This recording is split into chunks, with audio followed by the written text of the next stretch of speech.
guests present. Your Excellency, sir, it is my distinct honor to start off the program to invite His Excellency, the Deputy President, who will deliver the scorecard. And I request that we give him a warm round of applause as His Excellency, the Deputy President, takes the stage. Welcome, Your Excellency.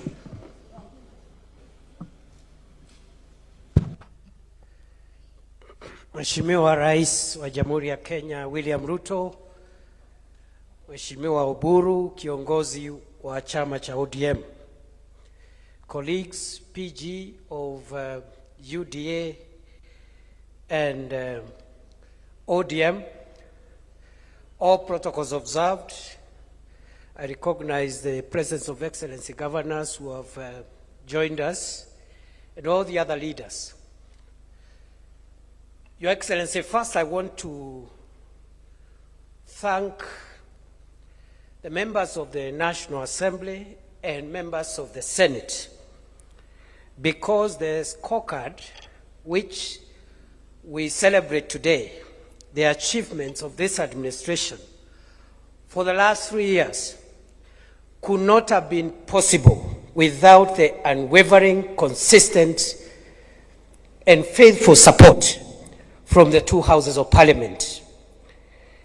Every success we have registered, from healthcare to affordable housing, to all our programs in education and infrastructure, would not have succeeded if the enabling legislation was not passed by the National Assembly and the Senate of Kenya.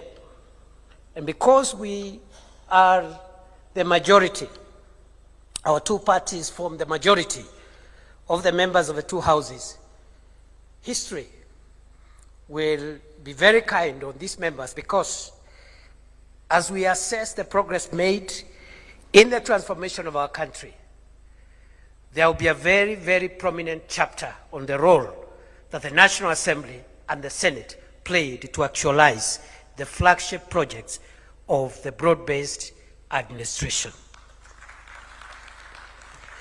Your Excellency, I've been given 20 minutes to say very many things. I'll try to keep the time, and we have agreed with the leaders of the houses that after the 20th minute, they can ring the bell. Your Excellency, the last 3 years have been phenomenal, because when you were sworn in, and iko kitabu, there is a booklet with the scorecard, so that you can help, you can be able to follow as we go through. I will not be able to say everything, but I will be able to give the key highlights in the 20 minutes which I have.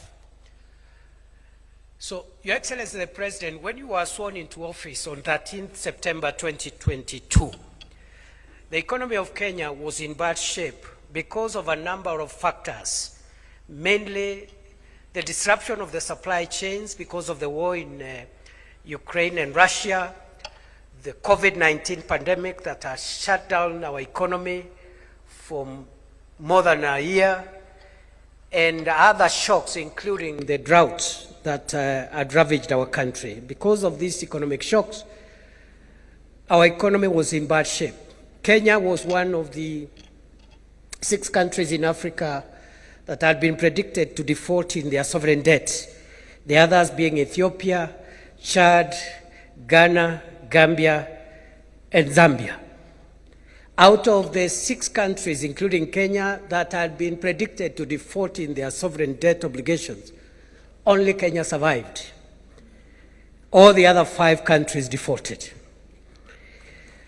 Why? Because immediately as you were sworn in office, you made very difficult, painful, and unpopular decisions that helped bring our economy back on track, including negotiating a G2G arrangement for the supply of crude oil, which was not available in 2022 September. People were queuing to buy petrol. And we saw the escalation of costs of petrol, which is a big contributor to inflation. It kept on increasing until it reached a high of 2018 shillings a litre. Over the last 3 years, Your Excellency, through your leadership and with the support of the broad-based administration, we've been able to bring down a number of macroeconomic indicators that were affecting our economic environment. Number one, prices of essential commodities that had skyrocketed and therefore influencing the cost of living negatively have been stabilized over time, including unga from 250. Today, unga from 138 shillings going forward, you'll get your unga depending on the type of unga that you want to consume. But from 138 shillings, you'll get your unga. Your Excellency, fuel which had gone as high as 217, 218 shillings a litre has been going down continuously. Over time, losing over 40 shillings. Today we are at 178 a litre. Your Excellency, inflation, which was at 9.6% at that time, is now stable for more than a year. It has been somewhere between 3.5 and 4.5%, which is within the central bank preferred midpoint. The Central Bank of Kenya preferred midpoint for inflation is 5%, plus or minus 2.5%. We are below that CBK benchmark. Last month it was 4.3%. Again, congratulations, Your Excellency, because inflation, low inflation, and keeping inflation stable and low is one of the macroeconomic foundations on which our economy is going to be built going forward. Your Excellency, the exchange rate, the shilling was losing value every day. Over the last almost 1.5 years and more, we've been able to keep a stable exchange rate at 129 shillings, down from 165, 162, 165 shillings in 2022. Your Excellency, congratulations. The Kenya shilling now has been rated as one of the most stable currencies in the world. The top 6 stable currencies in the world, the Kenya shilling is in that list. Your Excellency, over the last 3 years, again, due to difficult and popular but important decisions, we have now grown our cash reserve ratio. Our foreign exchange reserves have increased. In 2022, when you were being sworn in, people were booking dollars. Business people wanted to do export-import trade. They needed to pay for goods from overseas. They had to book dollars for dollars, and you could not get, if you ask for 10,000, they tell you we'll only get you 3,000 today. Next week we'll get you another 2,000, because we didn't have enough foreign exchange reserves. We have moved over the last 3 years, Your Excellency, under your leadership, from a low 5.7 billion US dollars, which is import cover for 2.5 months, to a historic high. I know the booklet says that we are at 12.3, but we have increased. The data from Central Bank on Thursday, we have hit a historic high, 14.6 billion US dollars, equivalent to 1.9 trillion Kenya shillings in foreign exchange reserve. Import cover of 6.2 towards 7 months of import cover. Kimani Ishungwa is an accountant. He's telling me it's not 6.2, it's 7 months import cover. Meaning even if the economy of Kenya was shut down for 7 months, we will still conduct our affairs without disrupting international trade, our export and import trade. This is historic. We've never been there before. Your Excellency, sir, on the economy, the other indicators are also looking good. I've talked about the strength of the currency. I've talked about low inflation. I've talked about the cash reserve ratio. I also want to talk about national savings. For 62 years, we had only saved 320 billion through NSSF. Okay? I know in the booklet, national savings comes as the last point, but I decided to bring it forward because it's part of the economic fundamentals that influence our macroeconomic stability. For 60 years, we only had savings through NSSF of 320 billion. In the last 3 years, in fact, 2 years, because we changed the law, again, courtesy of Parliament, we started implementing the law that Parliament passed 2 years ago. We have saved an additional 370 billion in 2 years. Today, savings stand at 690 billion Kenya shillings, projected to hit the 1 trillion shilling mark by the end of next year. Again, historic, because we have more than doubled our national savings in 2 years compared to what we had saved for 62 years. Your Excellency, all these macroeconomic indicators point to a better Kenya, a stronger economy.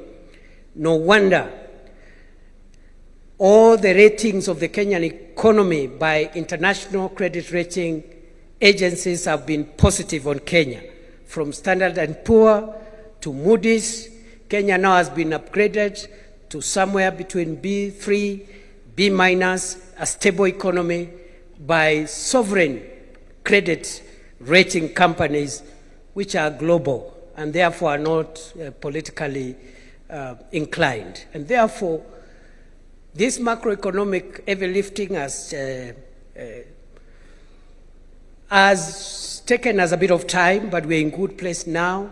Going forward, the remaining part is easier because now we now move into the realm of microeconomics, that is putting money into the pockets of individual citizens, creating jobs and income opportunities, and also employment, jobs, household incomes, and that is where the other programs that we have rolled out are going to take us, as we are going to see.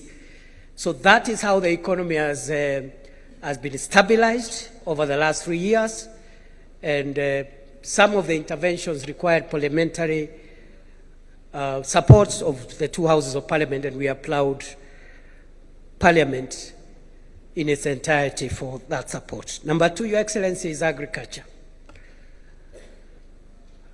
We have undertaken a number of agricultural transformation steps in the last 3 years as the broad-based administration.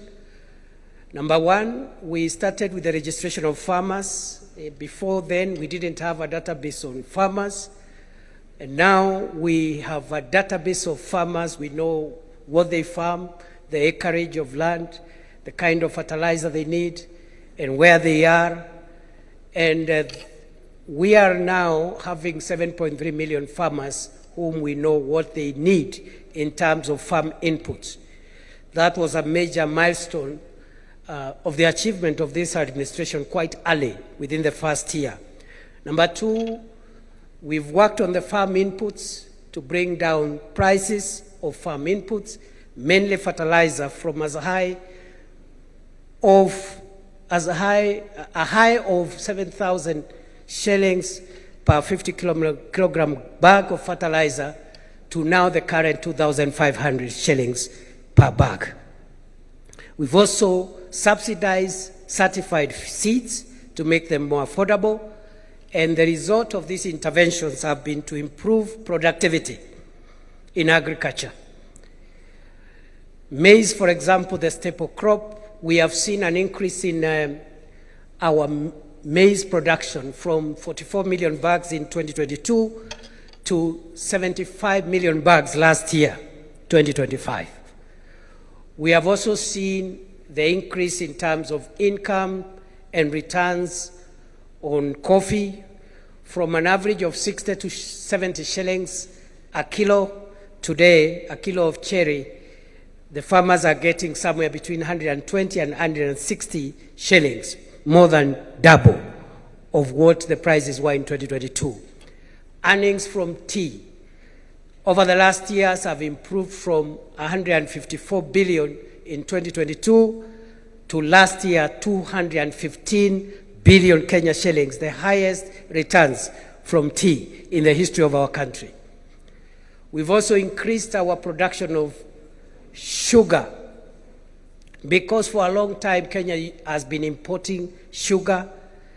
Your Excellency, you recall more than 20 years ago when you were Minister for Agriculture, you still used to lead Kenya's delegation to Zambia to negotiate for COMESA safeguard measures so that we can get sugar imported into Kenya. In the last 3 years, Your Excellency, through your leadership, we've been able to reduce the imports of sugar by over 70%. The production has risen from 472,000 metric tons in 2022 to 815,000 metric tons in 2025. Through your leadership and with the help of both houses of Parliament, we have been able to bring in a new law in the sector to eliminate cartels and to provide for partnering with private sector to lease government-owned sugar factories, Mumias, Nzoia, Chemelil, Soni. And today, we are now not just having an additional 200,000 acres under sugarcane production, but we are also having timely payment for farmers, of course at better prices, from 3,500 shillings per ton to the current 4,500 shillings per ton. Your Excellency, because of these reforms, the cartels in the sugar industry have been dealt with, and in the next 2-3 years, Kenya will not require to import a single grain of sugar from anywhere. In fact, Kenya will start exporting sugar to the other countries in the region. Your Excellency, for the first time, farmers are being paid every 7 days for their delivery of cane, and workers are being paid at the end of the month. And for the first time since sugarcane growing was introduced in Kenya, sugarcane farmers are earning bonus, as you yourself has presided over the issuance of bonus in Mumias, and I'm sure for the other sugar factories, the bonuses should be coming at the end of the year. So that is what we've done for sugarcane. And in terms of milk production, Your Excellency, we've been able to increase production from 4.6 billion liters in 2022 to 5.3 billion liters last year. Our exports of dairy products have also increased by 92% to last year's 9.4 billion shillings worth of exports of dairy products. Your Excellency, we have also in the livestock sector been able to start installing milk coolers to provide longevity for milk and avoid wasting milk, which has been going bad. But also we have vaccinated 7.9 animals. We have also been able to increase our meat exports, which were 12.9 billion shillings last year. And we are also almost completing the Kenya Leather Industrial Park in Kenanye, which will bring value addition into the livestock sector and make more income and returns for pastoralists and livestock keepers. Your Excellency, sir, I can also highlight a few things we've done in the blue economy because of the counties in the coast and counties around Lake Victoria that depend on blue economy. We are building fish landing sites from Waepe near Lungalunga all the way to Mokowe in Lamu, Kipini, Kichwa Chakati in between, and we are also giving grants to beach management units. We've already disbursed 3.2 billion shillings to beach management units to support fishermen. We are buying boats. The small boats are already in place. What is being procured now are the high sea or deep sea fishing boats and we are collaborating with county government to fasten that procurement so that we can have boats that can go into the deep sea and bring better fish and more valuable fish. We are also, we've completed the Shimoni fish port, 2.6 billion shillings. We've completed a big mariculture center in Shimoni at 1.4 billion. We are building Kabonyo Aquaculture Center of Excellence around Lake Victoria, 1.3 billion. We have landing sites around Lake Victoria from Migori all the way to Mukoba in Busia and all the other places in between. We have finished the Paya in Homa Bay, the fish markets in Homa Bay, the fish market in Kidongo in Mombasa. We have also done the lab, fish quality lab in Mombasa. It's almost complete, and the one in Kisumu is also 55% complete. We are also providing pond liners and cages for fish cage farming, and also providing predator nets to encourage inland fish farming. So, Your Excellency, I know that booklet has omitted that blue economy thing, so we'll improve and maybe, because that's an area also we've done very well. Number 3, Your Excellency, universal health.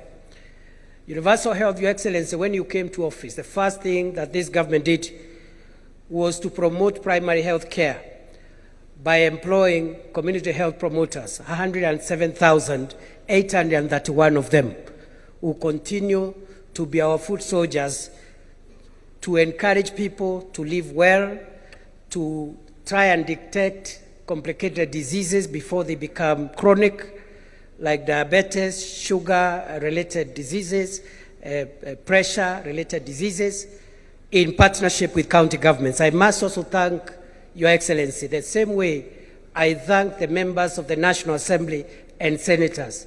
I must thank the governors of the Republic of Kenya, because they have supported every program where we have partnered between the county governments and the national government. There has been zero resistance, there has been zero politics, because we are used to the past politics of fighting devolution, and any input from the national government to the county governments has been embraced by the county governors and the county governments wholesomely. I commend the county governors of Kenya for their patriotism. Your Excellency, under universal health care, as of this morning, we have registered 29.8 million Kenyans into Taifa Care, which is historic, because we are coming from 7 million shillings, 7 million Kenyans under NHIF. You can imagine from 7 million to 29.8. I think in the next 2 weeks we will reach the 30 million mark. I can see the governor of Mombasa. Mombasa continues to lead. As of this morning, 932,000 residents of Mombasa out of 1,190,000, 78% are enrolled under Taifa Care. I see the other governors are trying to incite me to also mention, I will not name them, but the top 5 counties, for purposes of record, is Mombasa, followed by Bomet, followed by Elgeyo Marakwet, followed by Kirinyaga, and Tharaka Nithi closes the top 5. Your Excellency, it's only that we are in a formal meeting. I would have asked that question.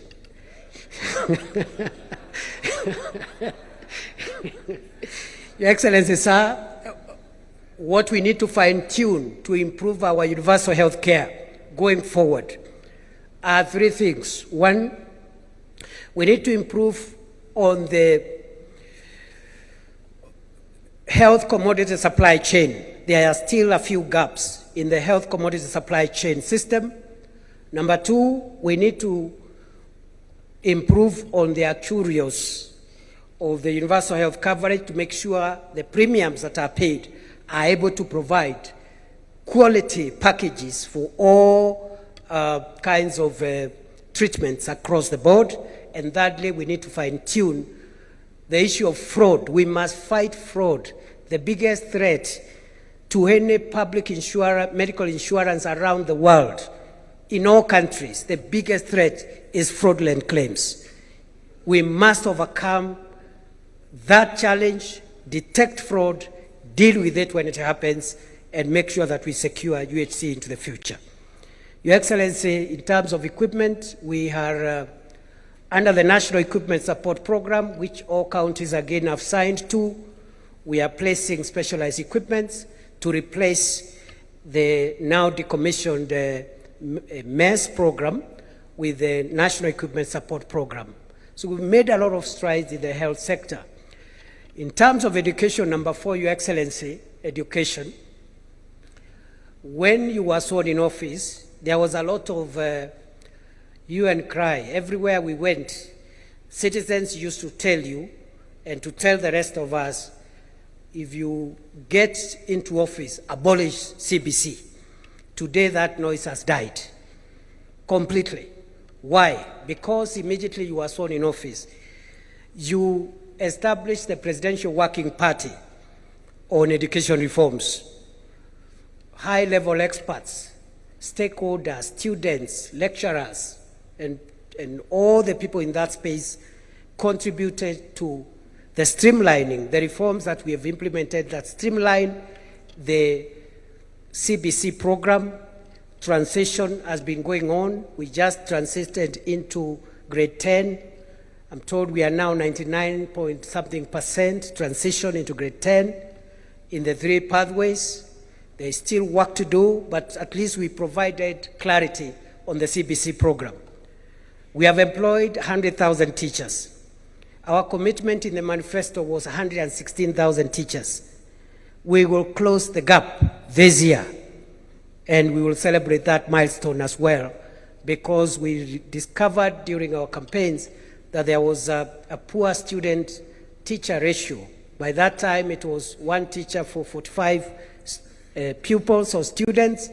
Today, we have reduced that ratio from 1 to 45 to 1 to 29, one of the best in the world. Even the developed countries, it is somewhere between 1 to 25 and 1 to 30. So we are doing well. The textbook ratio in our country is among the best in the world, 1 to 1. The textbook student ratio of Kenya is among the best in the world, 1 textbook for 1 pupil or student. Your Excellency, we have built 23,000 classrooms. 7,000 of those classrooms have been built by members of Parliament from the National Assembly through CDF. And 15,000 classrooms have been built through the national government. Your Excellency, we have also been able to employ 3,300 tutors for our TVETs, and we have also achieved a number of things. Number 1, we have increased the budget in education from where it was in 2022 when you took over. The education budget was 500 billion. Last year, it was 702 billion. This year, it will be 738 billion. Going forward, we also have increased capitation for universities. Funding for our universities has moved from 45 billion in 2022 to 82 billion last year. Funding for the Higher Education Loans Board to provide loans has increased from 17 billion in 2022 to 41 billion last year. In terms of tertiary education, Your Excellency, what have we done? Number 1, we have increased enrollment, because when you came to office, there were more students in universities than in tertiary institutions, which is it's not the way it should be. There should be more students at the lower levels, including tertiary institutions, and less in the university. We are trying to correct that anomaly.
have certification in technical infrastructure.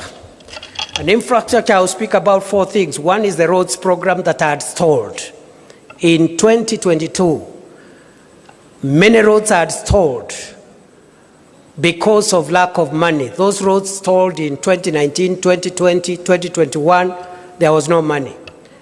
When you were sworn in office, President William Ruto, we had pending bills in the road sector of about 190 billion. Those bills were verified and they came to 177 billion. They have all been paid. The 177 billion of pending bills has been cleared by the broad-based administration.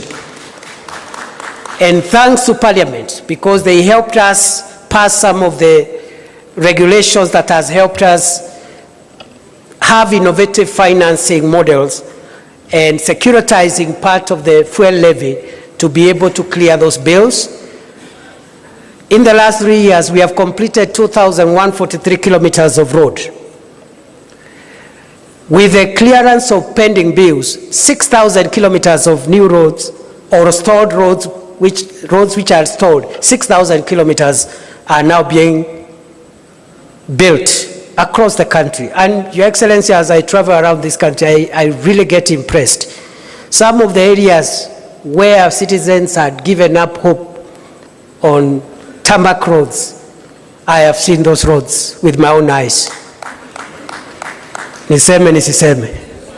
From Mandera to Ramu, to Kitoka Lamu, Gare, from Gare, Elwak, Kobo, Kotulo, Tarbaj, Wajia, Samata, Modogashe, Garbatura, Kulamawe, Isiolo. 750 kilometers of a road under this administration for the first time in northern Kenya. 750 kilometers, the largest, the longest single road project ever to be initiated in the Republic of Kenya.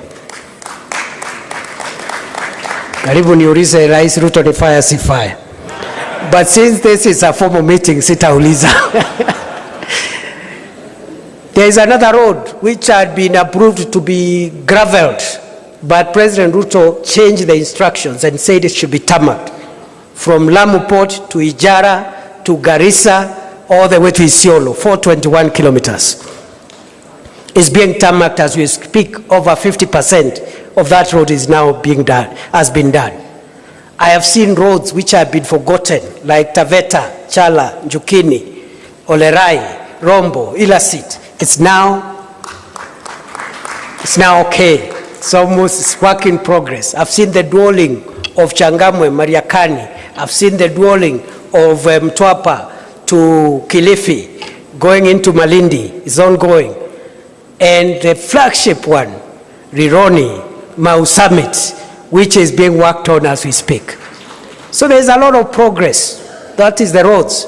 Electricity, we have increased the connectivity of electricity from 8.8 million households in 2022 to 10.3 million households in 2025.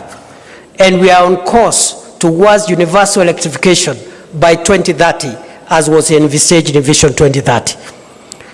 Our connectivity in electricity now is 66% nationally, one of the highest in Africa.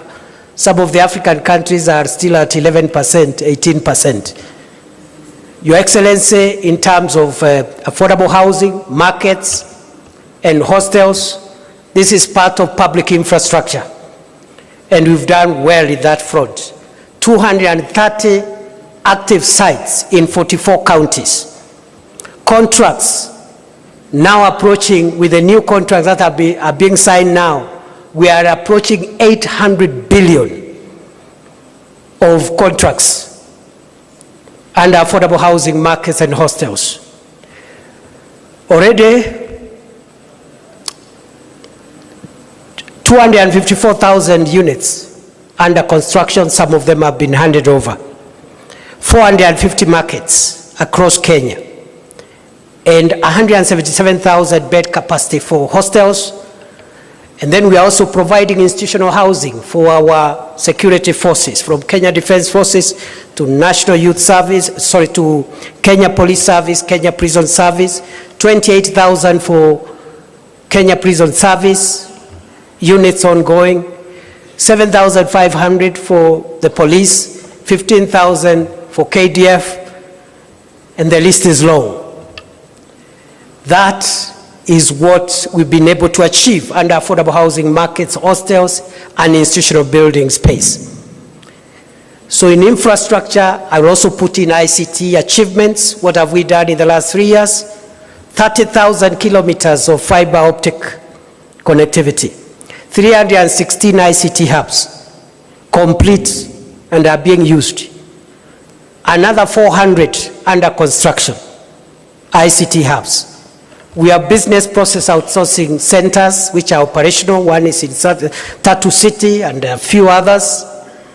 We also have, in that space of ICT, we have distributed 20,000 devices, computers, in many of our ICT hubs.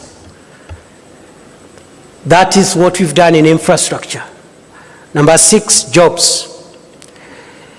Very quickly, this affordable housing, hostels, and markets program has created 500,000 jobs.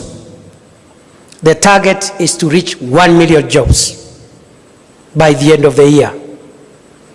The ICT hubs and the Kazi Mtandaoni program, 300,000 jobs. Other than the 500,000 jobs in the housing and hostel space, we have Climate Works, which has created opportunities for 142,000 young people, starting with the Nairobi River project, but also in other projects. Your Excellency, we have Kazi Kwa Ground, and the Kazi Kwa Ground is the 100,000 teachers you have employed. It is the 500,000 teachers and affordable housing and hostels. It is the 142,000 Climate Works. It is in 10,000 security officers recruited in the last 3 years, the police, the military, and it is also in the many other recruitments we are doing in the public sector, and the many opportunities created in the private sector because the economy is recovering. Kazi Kwa Ground. Under the Kazi Mtandaoni, I have said 300,000 people, young people are working. Under Kazi Maju, 538,000 young people working abroad under Kazi Maju. And they have not gone there by chance or by trial and error. It's because of deliberate government interventions. Which ones? Eradicating recruitment cartels and fake agencies. Signing bilateral labor agreements to protect our workers abroad. Providing a green channel for passports of young people who have a contract so that in 2 days they get a passport. Providing a grant to assist them buy a ticket and acquire a passport through the Youth Enterprise Fund. These interventions is what has promoted the Kazi Maju program. We have now 538,000 young people. We want to target 1 million young people by the end of the year under Kazi Maju. Enterprise support for young people. The Nyota program, Your Excellency, which you have been presiding over. The first component of Nyota, which is business support, has reached 123,000 young people. All the components of Nyota will reach 820,000 young people. And you have directed us to look for ways of expanding that number into 1 million, even 2 million. And we are working on it, both under the Nyota program and also the KICC program, which is a 20 billion program which will equip small enterprises with the equipment they require to increase their productivity. And we are working on that, Your Excellency, to ensure that between KICC and Nyota, we have somewhere between 1.5 and 2 million young people reached under business support, equipment support, and on-the-job experience, and AGPO opportunities and RPL which are the components that we are working on. That's what you've done in the job space. Very quickly, sports. Since 1987, we've never built a stadium. The two stadia which were there, the main one, Kasarani and Nyayo, were dilapidated. Pres.Ruto and his broad-based administration has been able to renovate Kasarani to FIFA standards and also Nyayo. But we have also built the most iconic sports stadium in this part of the world, the Talanta Sports City, which is going to be like our main flagship sports city for our country, and as we look forward to hosting AFCON next year. Your Excellency, you're building another 24 stadiums in other parts of the country, from Nanyuki to Voi to Wajir to Homa Bay is complete, Kitui is complete, Kinoru in Meru is complete, and many others. Your Excellency, allow me to talk about security reforms as I wind up. We've been able to introduce the police equipment modernization program, which has helped us to crush terrorism and banditry. We've now suppressed the terror that was being visited on many people because of terrorists, extremist groups, and bandits to a big extent because of the police equipment modernization program, a 20 billion 5-year program that has already, I think, spent over 13 billion shillings under your leadership. You are implementing, or we are implementing, the police reforms in terms of welfare. Just last week, an announcement was made for increment of their salaries. The lowest prison warder and police officer will get an increase of 48% of their basic salary. This has not been done in a long time. We are building houses for them. We are providing medical and life cover for them if they get hurt in the line of duty. Your Excellency, for the KDF, the modernization program is also running smoothly, and we want to thank you for those reforms. In terms of our road traffic safety, just this week we went live on instant fines. That should be able to reduce the road accidents and make drivers accountable. And we are going to see a drastic reduction of road accidents because of the cameras and the instant fines that we have introduced. So that's what we've done. Allow me to end, Your Excellency. I know I've exceeded my time. I don't know why the leaders have not rung the bell. Let me finish by projecting the future. As you have led us, Your Excellency, you have told us Kenya is punching below its weight. For far too long, we are struggling, yet our potential is big. Through your leadership, Your Excellency, we've been able to crack the difficult issue of how we finance our modernization and transformation. And you have told us it is possible for us in one generation, as has been done in Singapore, Malaysia, South Korea. We are able to transform Kenya from the third world economy status to the first world. Other countries have done it, we can do it. China, for example, pulled 800 million people from poverty in 40 years, between 1971 and 2021. We can do it in one generation. And you have led us. And on this one, once again, I thank our parliamentarians.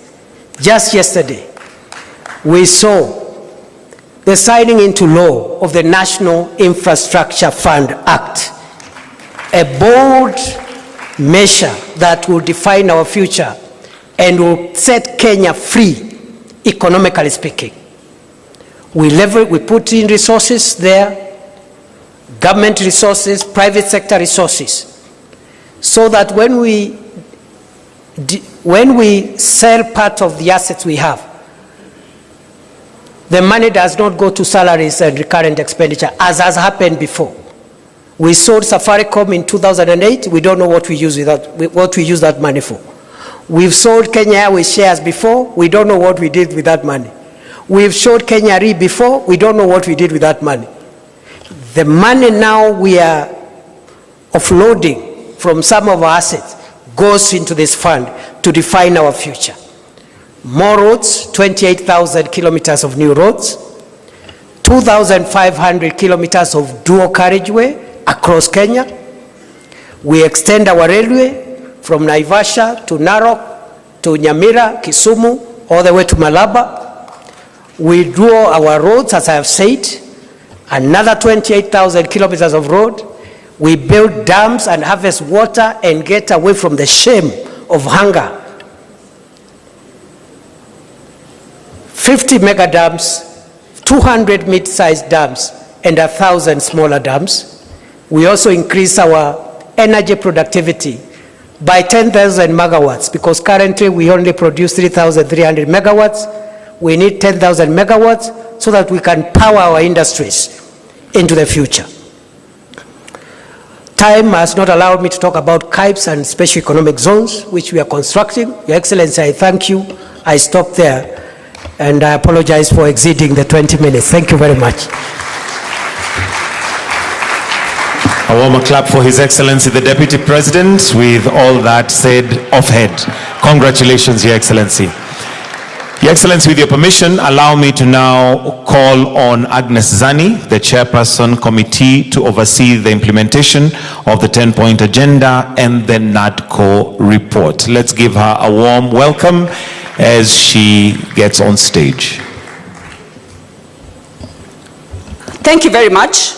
Your Excellency, the President of the Republic of Kenya, Dr. William Samoei Ruto, and the Principal of UDA, Honorable Oburu Oginga, the Principal of ODM, Deputy President, Your Excellency, present, Cabinet Secretaries present, Excellency Governors present, Members of Parliament, Joint Committee.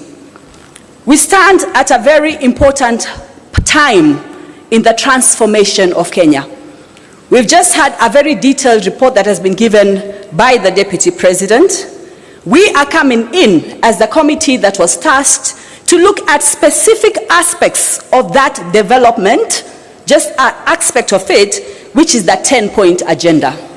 Because of time, I will not go into what the 10-point agenda is, because very shortly we'll go into its implementation. I just want to state here that when we talk about the implementation of the 10-point agenda, it is ongoing, has been ongoing for a very long time, and will keep ongoing because it sets the path for a developmentalist agenda, for a transformative agenda that changes this country forever. We are the players for that particular process at this time. We need to be able to ensure that we can change our economic, our social, our political development, and make changes that are very, very critical. We are one of the countries with the largest percentage of the youth badge who need the space to be able to develop. Therefore, this 10-point agenda should not just be seen as a 10-point agenda. Indeed, it sets a policy framework for how we can progress this country by looking at the various aspects. We're looking at aspects of job creation, for example, and youth employment, financial extension, infrastructural development. And it's very, very important, as the Deputy President has said, that we've been able to put into place the National Infrastructural Fund, which will help us put our funds together, maintain and pool our sovereign wealth funds, use public-private partnerships to make these changes. Why am I mentioning this? Because this is a significant change. Once we have infrastructural change across the board, all these other deliverables will fit into place. Other countries have done it. Why can't we? Nigeria is has this sort of fund, started in 2011, Ghana 2014, we have India 2015, and Canada also has this particular fund. So it is possible for us to make this progress. What have we come in to do as the committee to oversee the implementation of the 10-point agenda and the NADCO report. The NADCO report 2013, of course, 2023, of course, gave a raft of measures that are very, very key for implementation. And then from the MOU that was signed on the 7th of March 2015 by Your Excellency the President and the late Raila Odinga gave 10 specific points. These 10-point agendas were not in vain. These point agendas, entrenched also in the NADCO report, meant that in the recommendations, they stated that a committee should come and oversee, overlook, give information about the progress of where we are in this agenda. Therefore, this committee, by virtue of that role, became an overseeing committee of whom? Of duty bearers. And who are these duty bearers? The Executive Office of the President, we have the various ministries, we have the various commissions, we have the various organs, we have the judiciary, we have independent commissions who have been doing this implementation. And this has to be very clear, because we cannot then say between August and now, what has happened to the implementation of the 10-point agenda? It is ongoing, ever has been ongoing, and even from what His Excellency, the Deputy President, has indicated, various issues have been going. But we were given this impetus from a political point of view. So when people have asked, for example, but in this committee, are you replicating the roles, for example, of the Auditor General? The answer is no. We're just getting this data for specific issues which were of interest to the two political parties, ODM and UDA, in the MOU, the NADCO report, and 10-point agenda. And this is what we've come to do this morning, give the implementation status in terms of each of those 10-point agenda, so that we can see and we can demonstrate that progress has gone on. So this committee, of course, was established on the 6th of August via statement from His Excellency the President and also from the late Raila Odinga. Now, as the ODM principal, we have Dr. Oburu. So there is perpetuity and continuity in this very, very critical process. Through this, we've been able to engage with various stakeholders. We've had consultations with various stakeholders. We went through public forums throughout the various parts of the country to bring in this information, and we're about to deliver exactly that. Kindly allow me to acknowledge, with a lot of humility, the members of this committee. Could you please be upstanding so that you can be recognized? Members of the COIN-10, we call ourselves COIN-10, it's just an acronym of the committee overseeing the implementation of the NADCO report and the 10-point agenda. We have as just joint secretaries, Mr. Bore and Mr. Ongwen. Mr. Bore, Executive Director of UDA, Mr. Ongwen, Executive Director of ODM. On the far end, we have Mr. Javas Bigambo, who is the Vice Chair of this committee. We have Mr. Oguda, member. We have Honorable Fatuma Ibrahim, a member, and Mr. Kevin Kiari. Together, allow us now to present this report with a lot of humility. We have taken this as a national duty that is very, very key and very, very important in the trajectory of taking us into being completely developed country, following on various stages that we have passed through and what we need to be able to get to. So we then say, as a committee, this is a task that keeps going on. It is a task that is very, very critical for us. I'd like now to invite Mr. Javas Bigambo to take us through the specific aspects of the 10-point agenda, right through inclusivity, the debt issue, the issue of the youth and the youth badge, employment, and all the other issues. Your Excellency, we are very appreciative of this task that you've given us. Dr. Oburu, we are very appreciative of this task. We endeavor to deliver. We endeavor to ensure that this 10-point agenda works to transform Kenya once and for all. Thank you very much.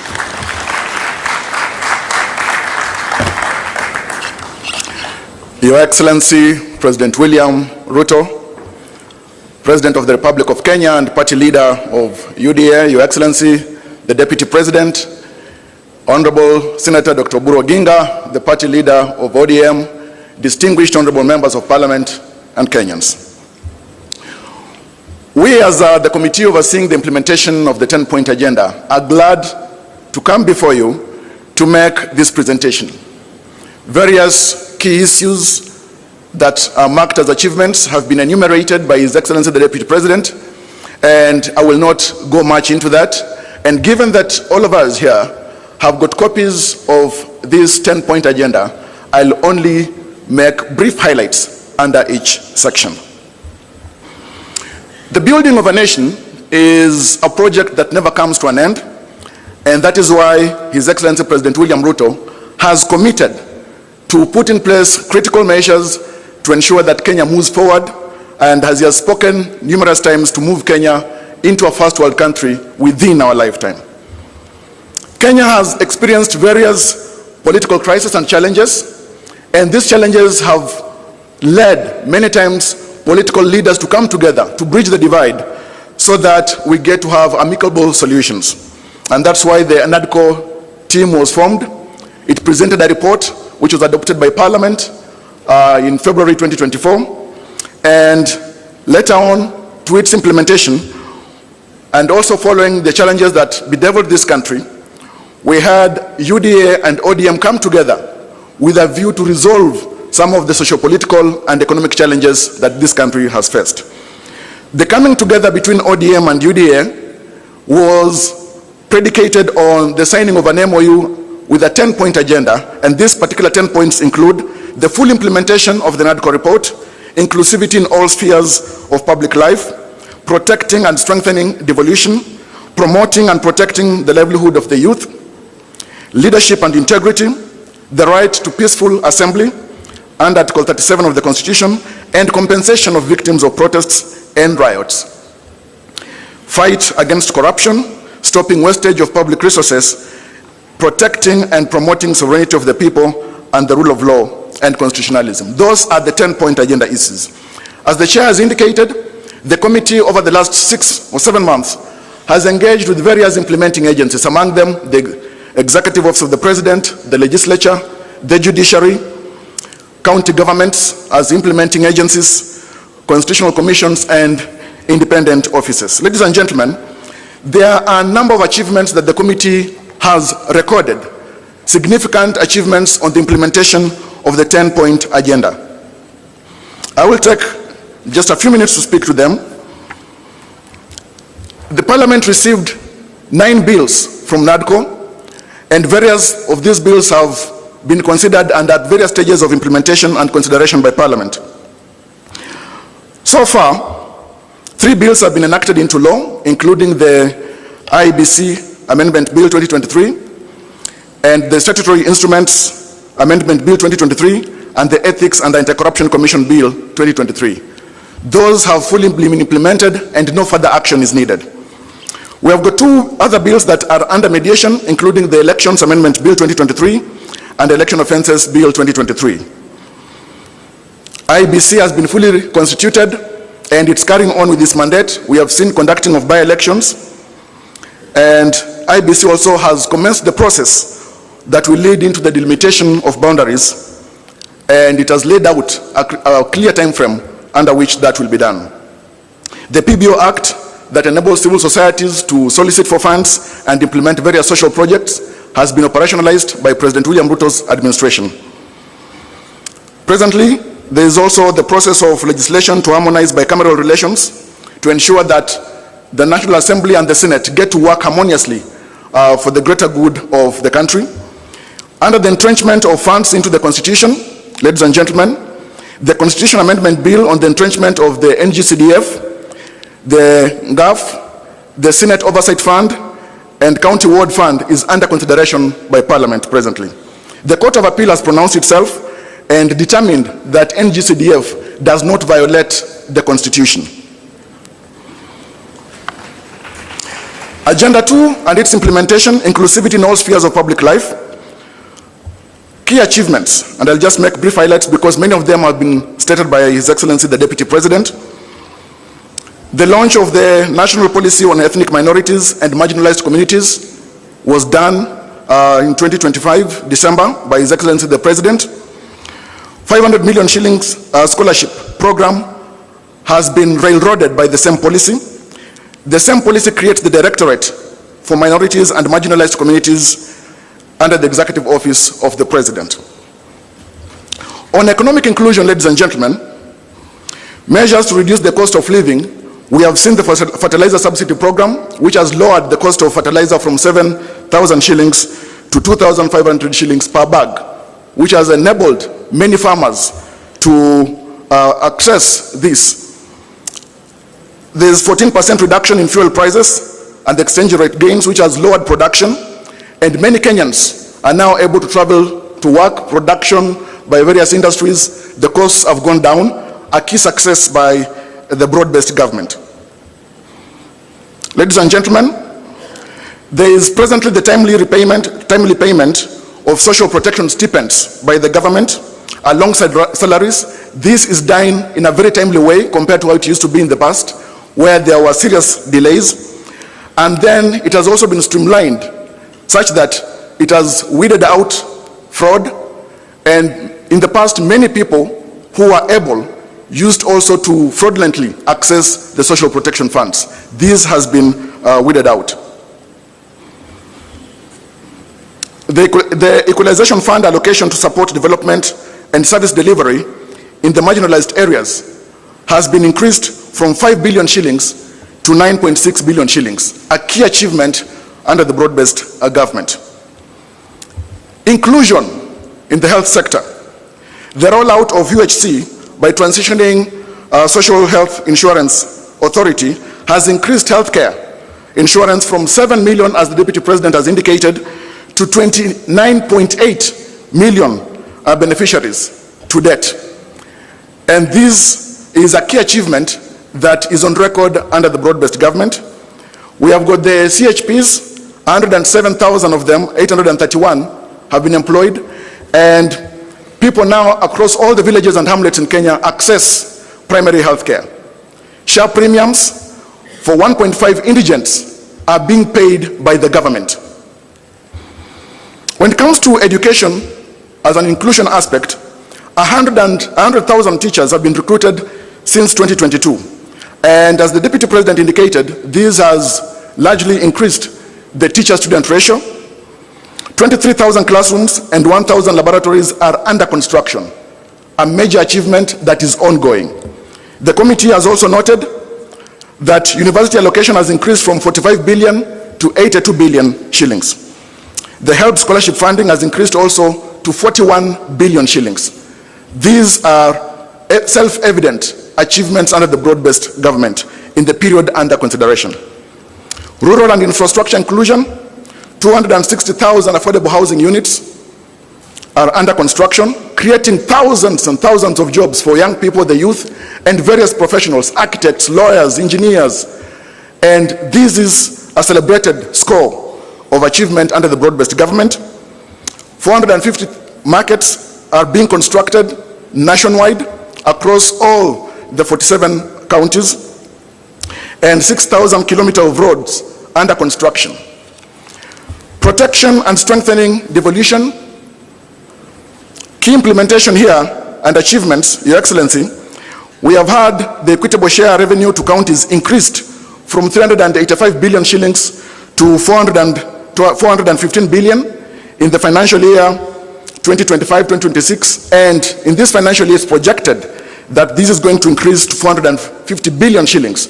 Access of funds to county governments, and this increase in shareable revenue is a major gain for devolution, and the broad-based government is evidently keen to protect and advance devolution in Kenya.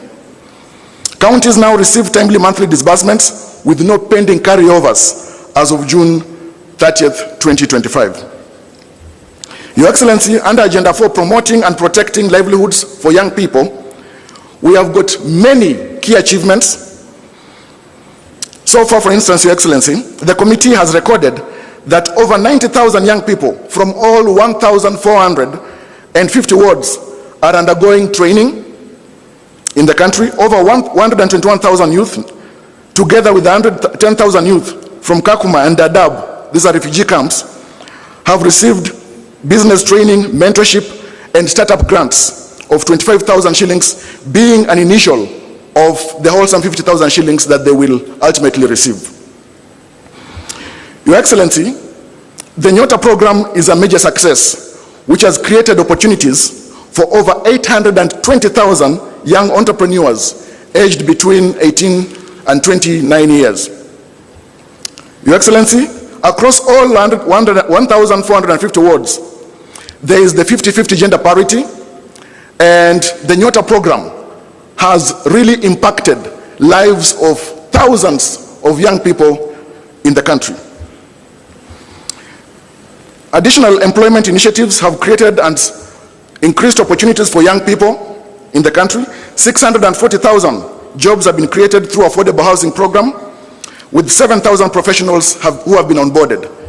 Your Excellency, the construction of stadia has also increased the creation of jobs for youth and professionals across the country. 20,000 jobs have been created through the Climate Works program. Under leadership and integrity, Your Excellency, as agenda number 5, the broad-based government has ensured the enactment of the Conflict of Interest Act, which you assented into law on the 30th of July 2025, which has now been operationalized. This act strengthens the government's commitment in combating graft and regulating and reducing conflict of interest within the public sector. Agenda number 6, Your Excellency, the right to peaceful assembly as enshrined in Article 37 of the Constitution, and compensation of victims of protests and riots. The government has set aside 2 billion shillings for compensation of victims of protests in the first supplementary budget of the financial year 2025-2026. This will go with the compensation of victims of protests and human rights violations. Your Excellency, 4 days ago, a panel of experts for compensation of victims was gazetted by the head of public service under a framework that will be developed by the Kenya National Commission on Human Rights, and already these railroads the compensation of victims, which has been a key issue raised by even citizens whenever we've been moving around the counties in the public participation process.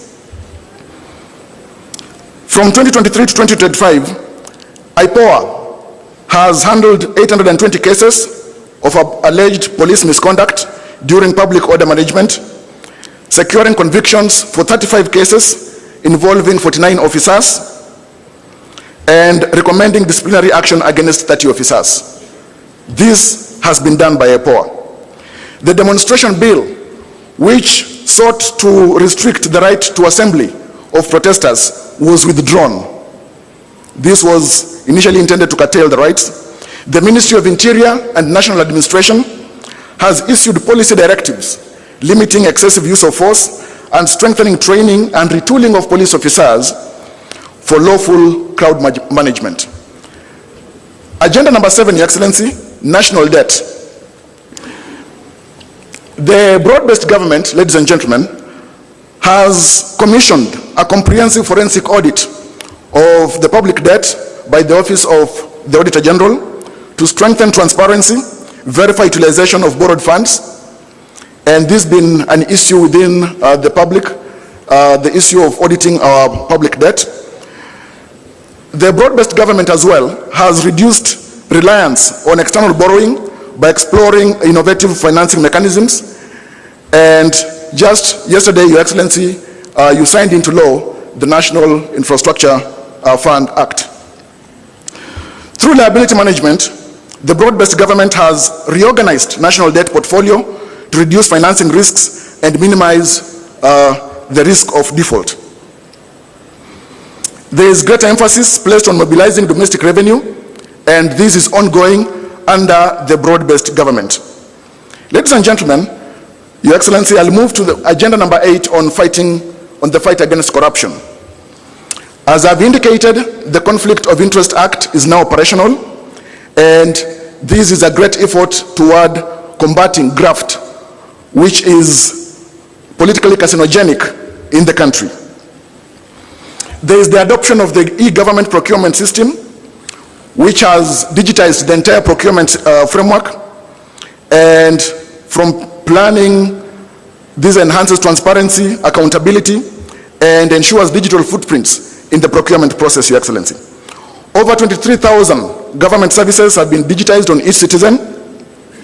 This has eliminated cash payments across government and middlemen, reducing corruption risks and increasing revenue collection by the government up to date. Your Excellency, the Money Laundering and Combating of Terrorism Financing Laws Amendment Act was assented into law on 17th of June 2025, a great effort as well in strengthening the legal framework combating illicit flow of funds in Kenya, and has supported the exit of Kenya from the grey list of the Financial Action Task Force.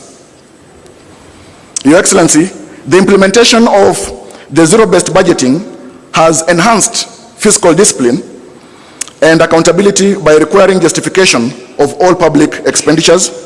The single treasury account system has consolidated government cash collection and management, improved transparency and transaction costs, and minimized idle funds in commercial banks. Your Excellency, as I move towards the end, agenda number 9, stopping of wastage of public resources and promoting of government efficiency. Austerity measures have been put in place, including the removal of budgets, initially in the office of the First Lady, the spouse of the Deputy President, and the spouse of the Prime Cabinet Secretary. A 12-month freeze has been put in place for purchase of government vehicles except security sector vehicles. There is the zero-based budgeting in the financial year 2025-2026, requiring all public expenditure to be justified, as I've indicated. And then presently, the passports processing, the national ID cards processing, all of them have been reduced from 1 month to 1 week, improving access to these services by the citizens of Kenya and reducing corruption. Agenda number 10, Your Excellency, protecting and promoting sovereignty of the people, the rule of law, and constitutionalism. The broad-based government, under your leadership, Your Excellency, has facilitated the judiciary to ensure there is the recruitment of judicial officers. We recently saw the recruitment of 11 Court of Appeal judges, High Court judges. The recruitment process has been ongoing, as well as the magistrates, to improve case handling, reduce backlog of cases, and access to justice by Kenyans. Judicial mobility has been strengthened through the support of the executive to procure vehicles for judicial officers. There is the support to ensure the national e-filing system, which has been implemented, enabling paperless court processes, remote case filing, and virtual hearings. And as we are in the second quarter of the 21st century, utility and dependence on technology is unavoidable. The judiciary as well has achieved near compliance with the 2/3 gender rule, with the 332 women judges and magistrates representing 47% of the bench. To ensure the adherence to the rule of law, the government has adherence to court orders and all decisions of the courts under the broad-based government and under the leadership of His Excellency President William Ruto. Ladies and gentlemen, the committee has made a few key recommendations, which I will speak to briefly. There is need to ensure that the bills that are still pending at various stages in Parliament are fast-tracked. The committee recommends the formation of a broad-based mediation committee between the Senate and the National Assembly to fast-track consideration of those outstanding bills. This committee also urges Parliament to expedite and conclude outstanding NADCO bills within 90 days. To enhance realization of the constitutional rights under Article 37, the Kenya National Commission on Human Rights should spearhead legislation to safeguard protesters while protecting livelihoods and property. To fast-track the Natural Resources Amendment Bill 2022, to provide legal framework for equitable distribution of revenues from natural resources among national government, county governments, and local communities. This bill should also be fast-tracked for implementation. County governments are here urged to implement the National Policy on Ethnic Minorities and Marginalized Communities 2025, to promote inclusivity in governance and public participation. The Attorney General should propose amendments to Section 108 and Section 109 of the County Governments Act 2012 to make county integrated development plans, the CIDPs, long-term plans to be 10-year plans, and sectoral plans to be mid-term plans of 5 years to ensure completion of legacy projects across electoral cycles. This recommendation is to try and make white elephants across county governments to be a thing of the past. To enhance efficiency and credibility in elections, the IEBC should be well-resourced and supported to develop infrastructure and capacity to hold transparent, credible, and verifiable elections as the Constitution provides. We recommend as a committee the establishment of a multi-agency team comprising the National Treasury, the Kenya National Commission on Human Rights, the Law Society of Kenya, under the leadership of the Office of the Attorney General for the victims' compensation. While, of course, as I've indicated already, steps in that direction has been taken by the gazettement that was done 4 days ago by the Head of Public Service. To promote access to justice, the Independent Policing and Oversight Authority should conclude investigations into complaints within 6 months and publish its findings. To ensure timely accountability, prosecution and determination of ethics and corruption cases by mandated institutions must be completed within 6 months. Lastly, Your Excellency, the Kenya National Police Service should be well-resourced and supported to strengthen continuous training and retooling of the police for effective crowd management in accordance with the rule of law. Your Excellency, we thank you so much for the time and the responsibility that you have given this committee, and we thank the broad-based government for the support that it has given and continues to give this committee to the completion of its duty. I thank you so much. Thank you. A hearty clap for Javas Bigambo. Your Excellency, it is now my pleasure to invite back the Deputy, His Excellency, the Deputy President, to progress with the program. Karibu, Bwana DP.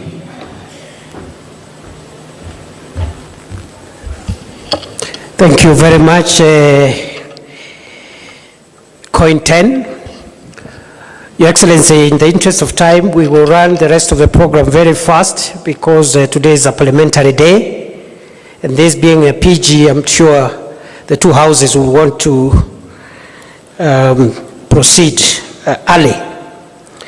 Your Excellency, the party leader of UDA, Your Excellency, the party leader of ODM, I will request Professor Nyang'nyong'o, my academic senior, to come and say two things here in 2 minutes based on the presentation of the 10-point agenda, maybe on devolution and compensation of victims. 2 minutes for Professor Peter Anyang' Nyong'o. A round of applause.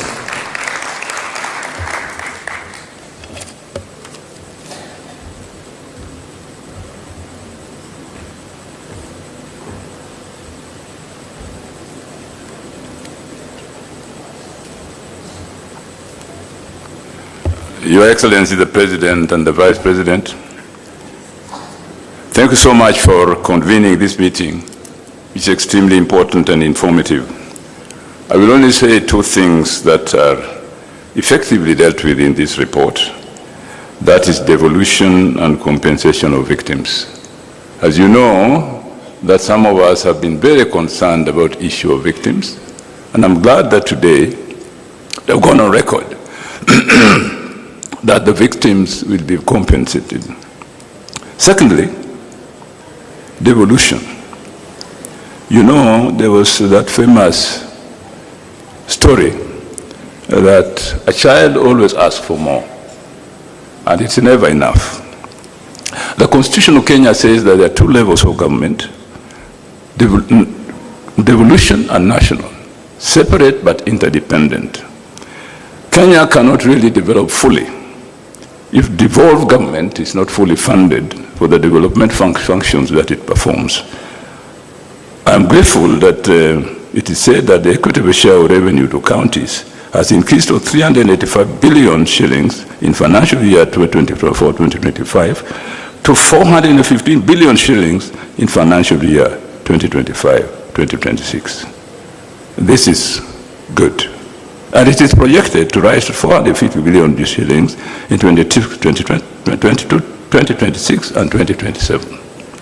We are happy about that. But you know, as I said, we will never stop asking for more. Thank you.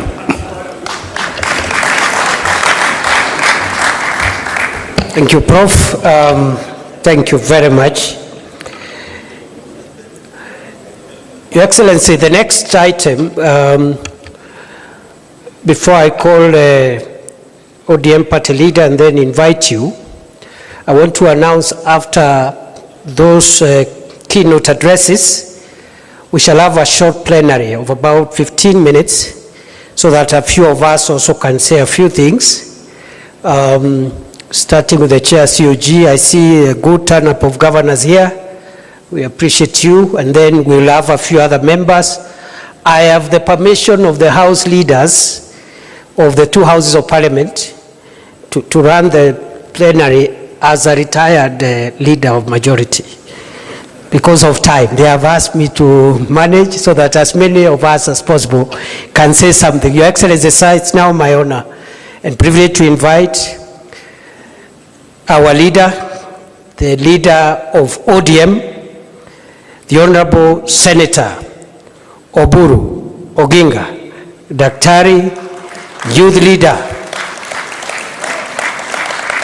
Na kwa sababu anatafuta power, na mimi ni fireman, leo ni fire power. Karibu leader, karibu. Let's appreciate our leader, Senator Oburu.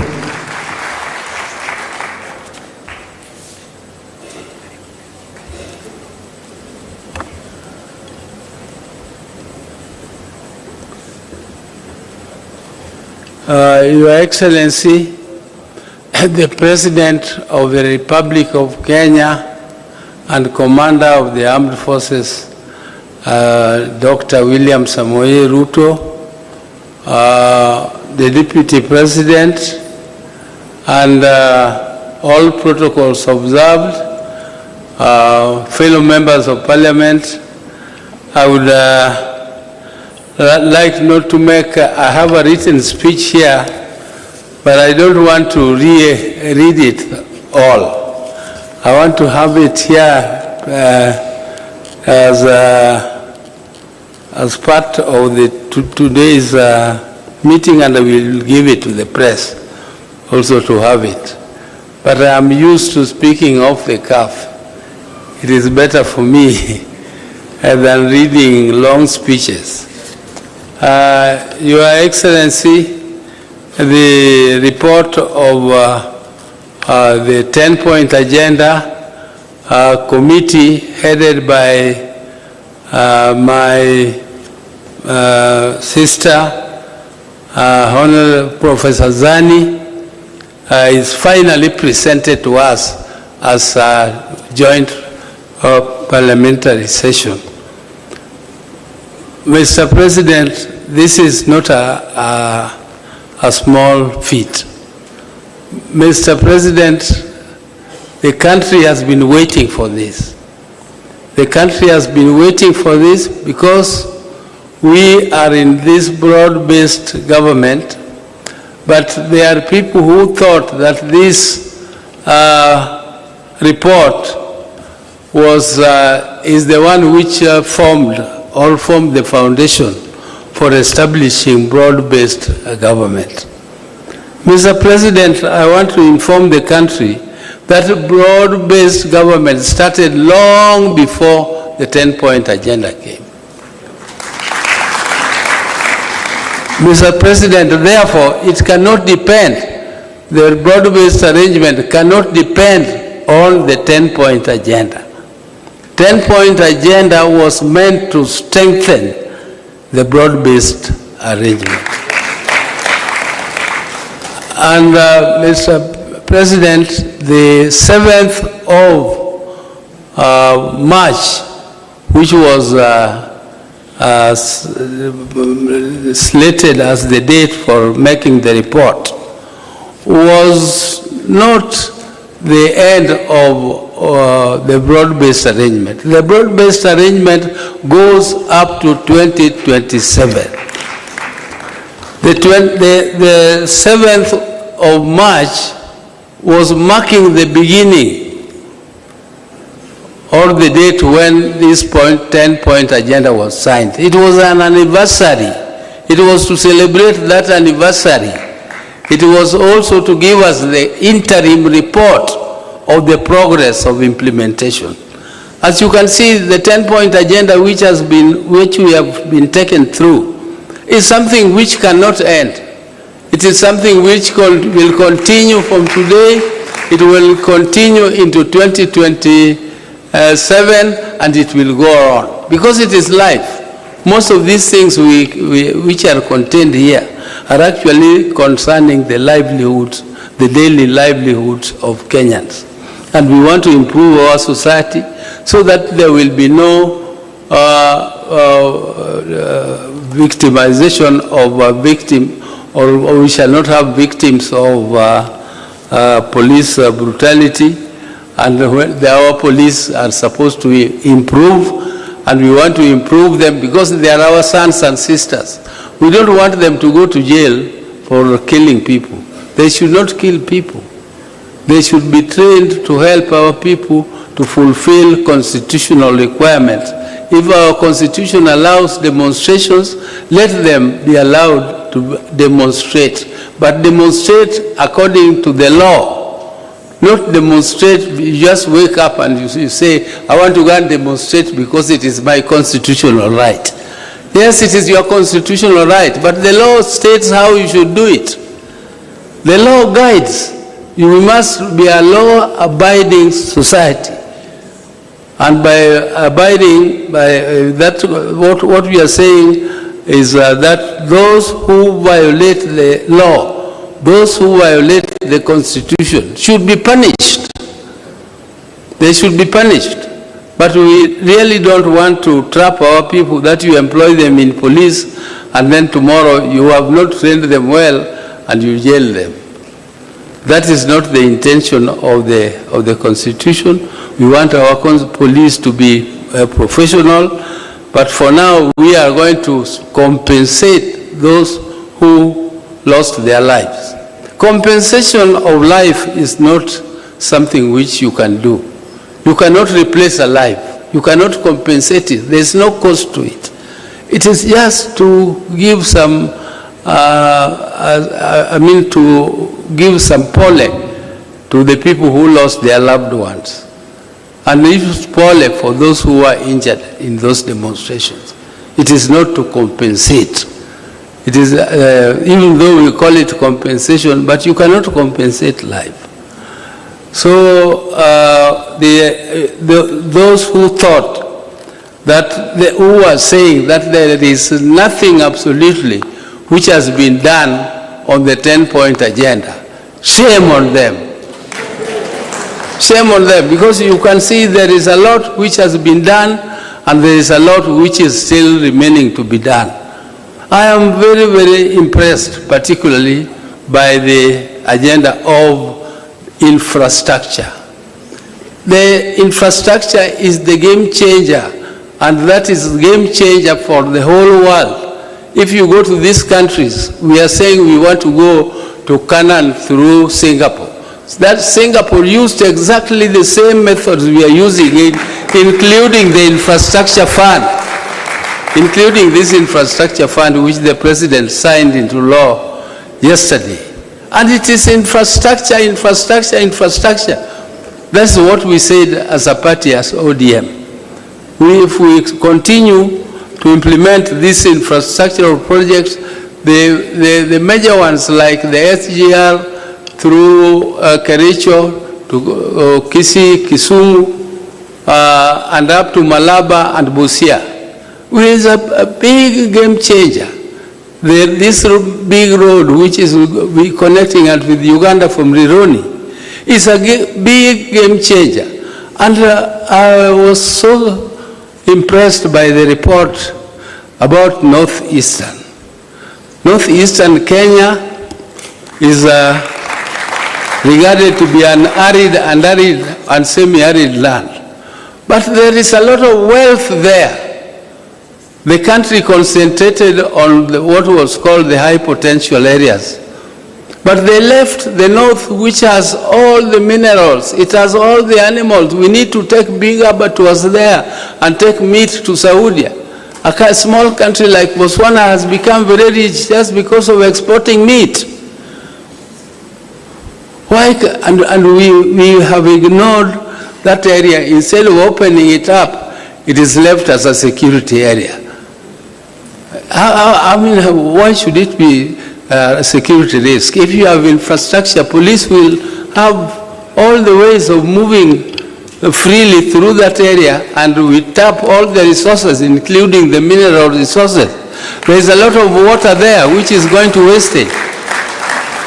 You leave water to go into the ocean, and then you don't tap it, and after a short while your animals die, and including people dying because of lack of water. And yet there is a lot of water. The dams, you heard this report of how many dams, the many dams which are to be built. There is one which is going particularly to our area there. It's called Soin Dam. Once the Soin Dam is done, it is going to produce electricity, it is going to be used for irrigation, it is going to be used for controlling floods which occur every year, and we regard it as emergency. It is emergency. How can something which occurs every year be regarded as an emergency? How is it an emergency? And you know it will come.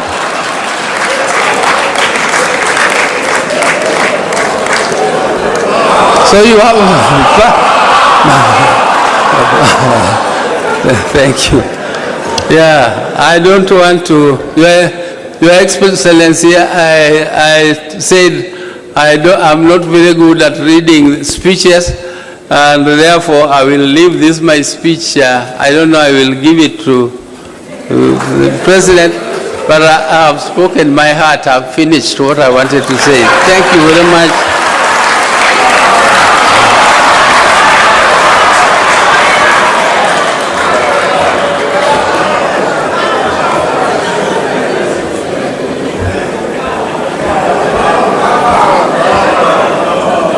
The power, see power. The power, see power. Let me now invite, as Mzee sits down, allow me to announce the following. After the President gives us his keynote address, a few of us will say a few things very quickly by way of plenary, and I'm going to manage that so that we finish early. And then after that, there will be a closing reading of resolution by the two Secretary Generals of ODM and UDA, respectively. On that note, it is now my pleasure to invite His Excellency President William Ruto, party leader of UDA, and leader of the broad-based administration. The power, see power. Thank you, my friend. Aya, asanteni sana, tafadhali tuketi. Thank you very much. Mr. Deputy President, our leader, the party leader of ODM,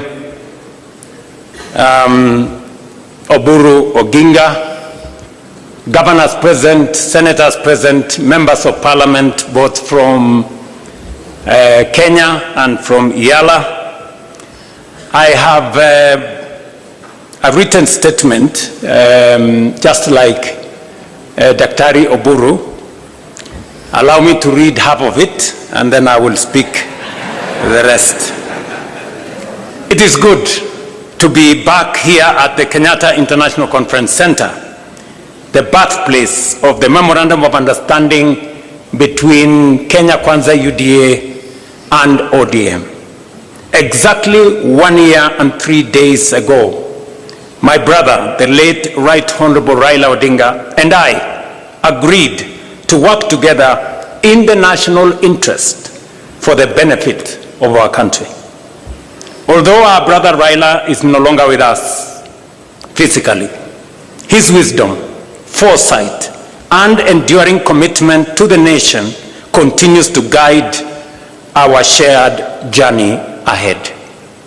The values we stood for, dialogue, unity, and the pursuit of justice and progress for all Kenyans, remains firmly alive. I am encouraged that the ODM party, now under the leadership of Dr. Oburu Oginga, remains steadfast in upholding the principles Raila Odinga stood for. Together, we honor Raila's legacy through our continued commitment to the ideals he championed for the unity and advancement of our country. Our coming together 1 year ago was guided by one overriding objective: to stabilize our country and to address long-standing socio-economic and political challenges. For too long, our politics had been consumed and trapped by division, tribal competition, and regional rivalry instead of focusing on the real issues affecting the lives of all Kenyans equally. Together, we resolved to change that. Today's joint parliamentary group meeting between the two parties is therefore significant, not only because it reflects the spirit of that agreement, but also because of the responsibility we carry as leaders to deliver on commitments made to the people of Kenya. We had planned to mark the first anniversary of the signing of the MOU on the 7th of March by assessing the progress made in implementing the agreed agenda. However, as you all know, in the days leading up to that date, our nation suffered a tragic loss. We lost a distinguished member of parliament, the late Honorable Johanna Ngeno of Emuru Adigir, who was a committed member of this parliamentary group and a dedicated servant of the people. Were it not for the fatal helicopter crash, the Honorable Ngeno would have been seated here with us today. May his soul rest in peace. Ladies and gentlemen, the MOU between UDA and ODM was built around a 10-point agenda, drawing largely from the recommendations of the National Dialogue Committee, or commonly known as NADCO. These agenda items address critical national issues, including electoral reforms, the cost of living, governance, and economic stability. Following the signing of the MOU, we immediately began implementing the agreed programs. I am pleased with the report that has been presented here today by the Oversight Committee, highlighting the progress made across the 10 agenda items during the past year. The progress we have made is evident across several areas. Our country today enjoys greater stability, and the partnership has created an environment in which government programs can proceed without unnecessary political disruption. Opportunities for our young people are expanding, with government programs now reaching hundreds of thousands of young people across the nation.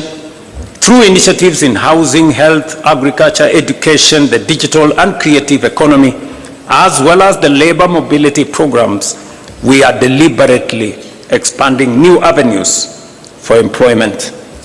Allow me, ladies and gentlemen, to paraphrase, because I have been particularly meticulous in trying to find out where we are in the process of implementing the 10-point agenda. And just for the record, the 10-point agenda was not imposed on us. The 10-point agenda was our commitment, voluntary commitment, between our parties in respect to the people of Kenya. There are some people who want to appoint themselves supervisors, as if we met the commitment to them. We did not make the commitment to them. We met the commitment to the people of Kenya.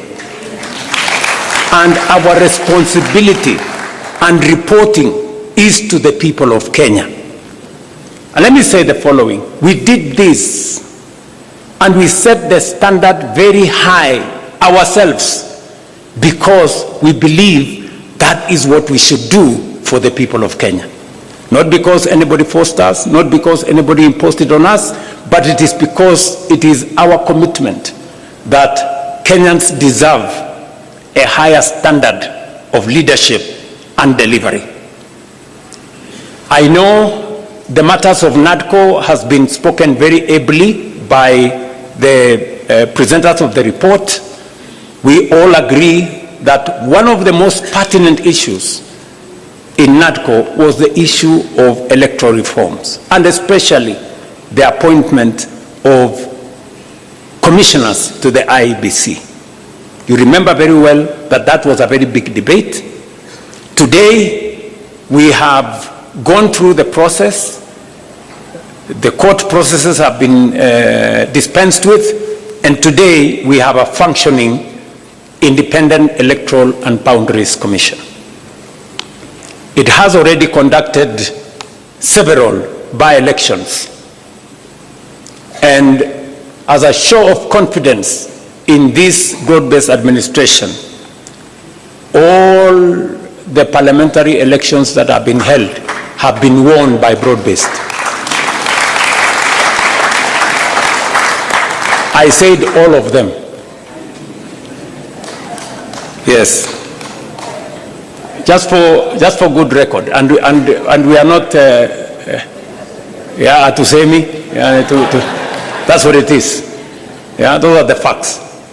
In fact, the last by-elections that were held, of the 4 seats that were in contest, broad-based won all of them. Again, for good record.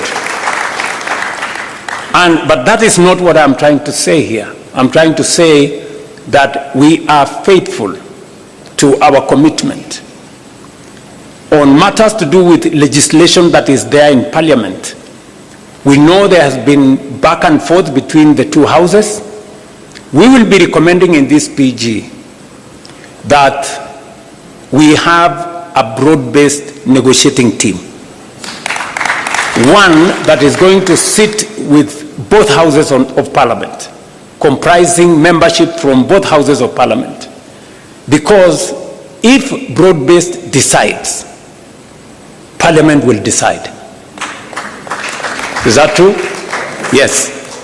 Because we have the numbers to drive it through both houses of Parliament. So I want us to raise the standard a bit so that we establish a broad-based negotiating committee or mediation committee to assist us on all the items that have been presented for legislation in Parliament by NADCO. One has already been dispensed with, the matter of NGCDF. The courts have given direction, and therefore the legislation that had been presented to Parliament is now what the lawyers called factors of issue. I mean, it's been dispensed with. So we now need to pick on what the directions court has given to do the rest of the funds. Let me speak specifically to some 6 or 7 critical issues that I have distilled from the report that was presented to us, especially on those 6 or 7 issues. Number one is inclusivity, and especially the matter of cost of living. The people of Kenya have spoken with clarity on how they want our country to be much more inclusive, and for us to be able to have a society that leaves nobody behind. We have done 5 issues on this subject of inclusivity and cost of living. Number 1, we now have a policy on the marginalized in Kenya. We have provided bursaries for their children. We have provided many other interventions that will assist minorities, people who perceive to be marginalized, for them to be brought into the bracket and so that they are not left behind. We have deliberately dealt on matters that finally dictate cost of living. And there are 4 matters that dictate cost of living: cost of food, cost of fuel, because it influences our transport, the cost Kenyans pay for healthcare, and the cost Kenyans pay for their children to go to school. We have addressed all the 5 issues. Number 1, on food inflation, on matters to do with food, we have transformed our agricultural sector. We can confidently stand here and say we did, over the last year or 2 years, we have produced more maize, we have produced more tea, more coffee, more sugarcane, and the whole productivity space has risen. It is the reason why today the prices of unga are different from where they were in 2022. We have made a commitment to that. Number 2, we have managed our economy well. That is why fuel inflation has come down. Cost of fuel was 218 at some point per liter. It has come down by almost 30%. And it is because we have taken deliberate steps to stabilize our currency and to make sure that we don't pay more for fuel because our currency is not behaving. We have done the 3rd thing on matters to do with school fees. You all remember we have undertaken education reform. We've raised the budget for education from 500 billion. This financial year, it was 702 billion. The budget that we're going to read in July is 765 billion. Why are we raising resources on matters education? Because we are putting more money in making sure that every child goes to school. We have not only hired more teachers, because if government does not pay for those teachers, boards of governors pay for them, which means parents pay for them. We've hired more teachers to lift up the burden on parents from paying board of governors teachers. Number 2, we have reduced fees for our university and TVET institutions by between 10 and 40%. The committees on education are here.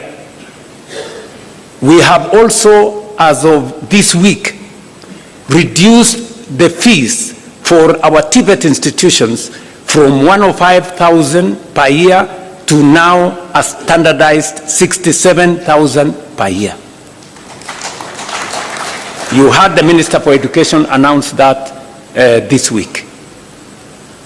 It is because we want to make sure that we lift the burden of parents on matters to do with school fees. And that is the standardized fee. And then we will now go in with all the bursaries. The counties are given all the bursaries.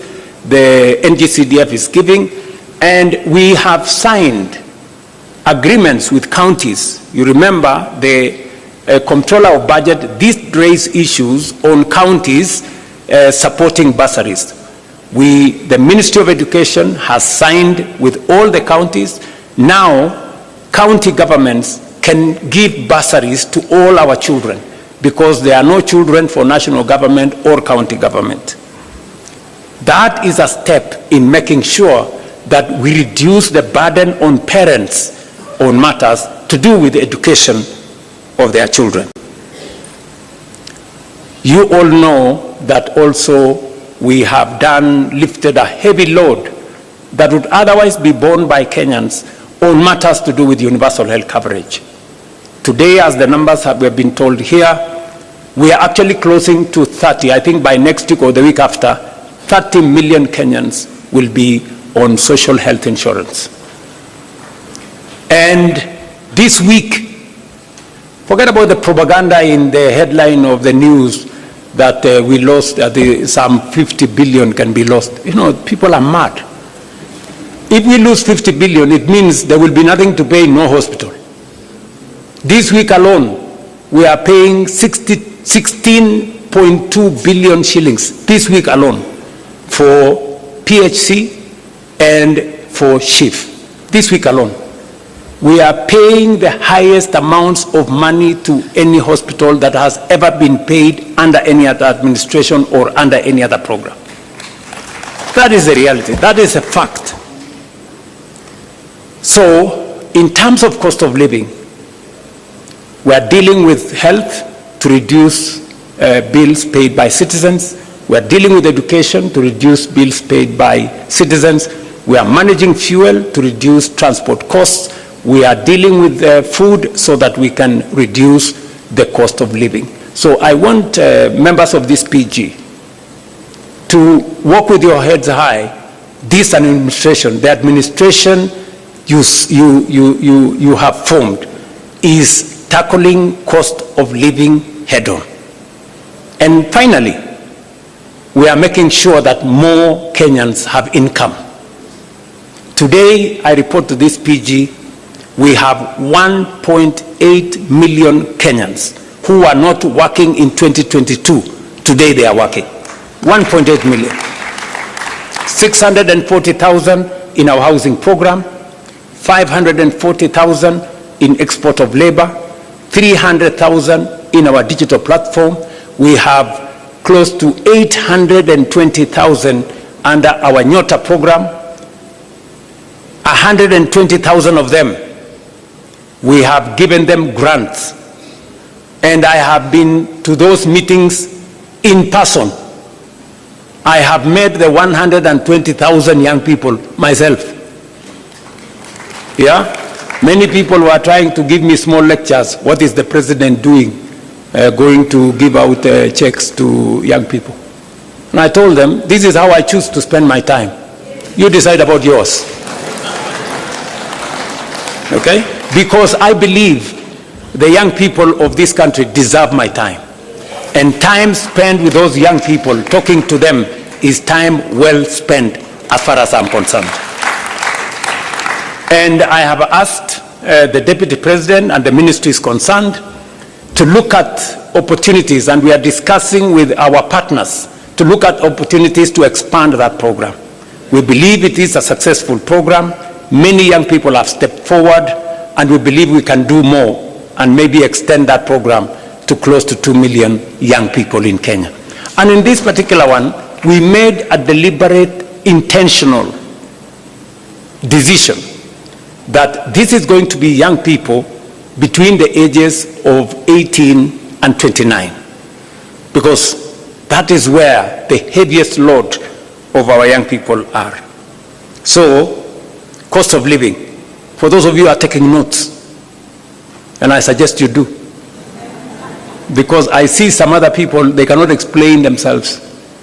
We've dealt with food inflation. We've dealt with fuel inflation. We have dealt with inflation that comes from Kenyans spending on education. We spend with the transport costs. You don't hear matatus hiking costs because the cost of fuel has gone up. We have dealt with more Kenyans that are working today. That is dealing with cost of living head on. And that is what we are doing together with you guys. Devolution is a principle we committed ourselves. In the 10-point agenda, we said we must be deliberate about devolution, because devolution is the single most important instrument. In fact, it is the heart of the new constitution. making sure that resources and the power to decide on those resources goes to the grassroots. What have we done on devolution ever since we agreed on this 10-point agenda? Number one, we committed that we are going to increase the shareable revenue. Last year, we increased 30 billion from 385 to 415 billion. This year, we are going to increase from 415 billion by another 35 billion to 450 billion.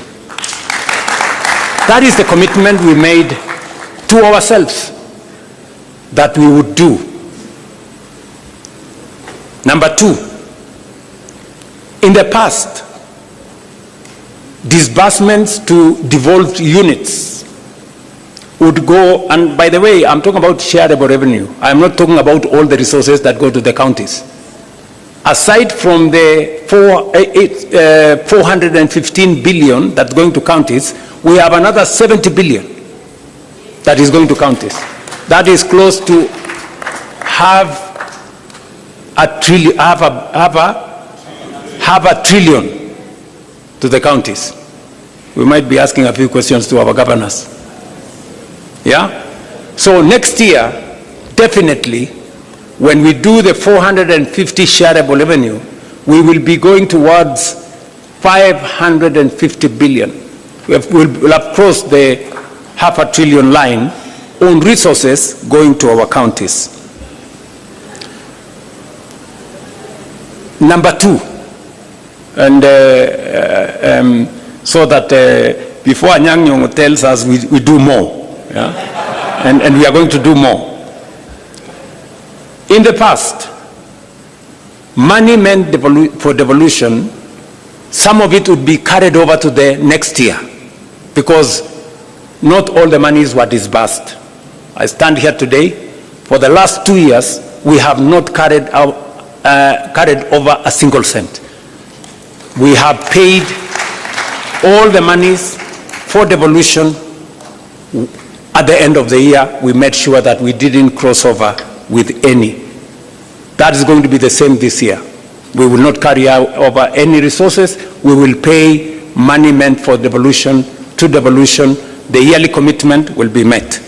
Number three, in order to enhance the efficiency of devolution, especially the efficiency of accountability, we made a commitment under the 10-point agenda that we are going to support the county assemblies to be autonomous and independent so that they can carry out their oversight role properly. Parliament, both houses did agree with us.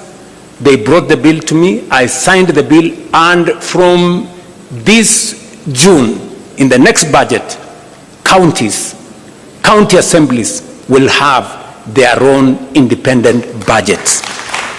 They will no longer need to make friends with the county governments or to be friends of governors for them to get their resources. They can then, hopefully, we are going to be expecting of the county assemblies to exercise their oversight mandate much more robustly, because now they will not have excuses that in case they are too tough on the governors, they may lack the resources for their county assemblies. That will now be a thing of the past. And then number four, on devolution again, we realize that just as we have the national administration,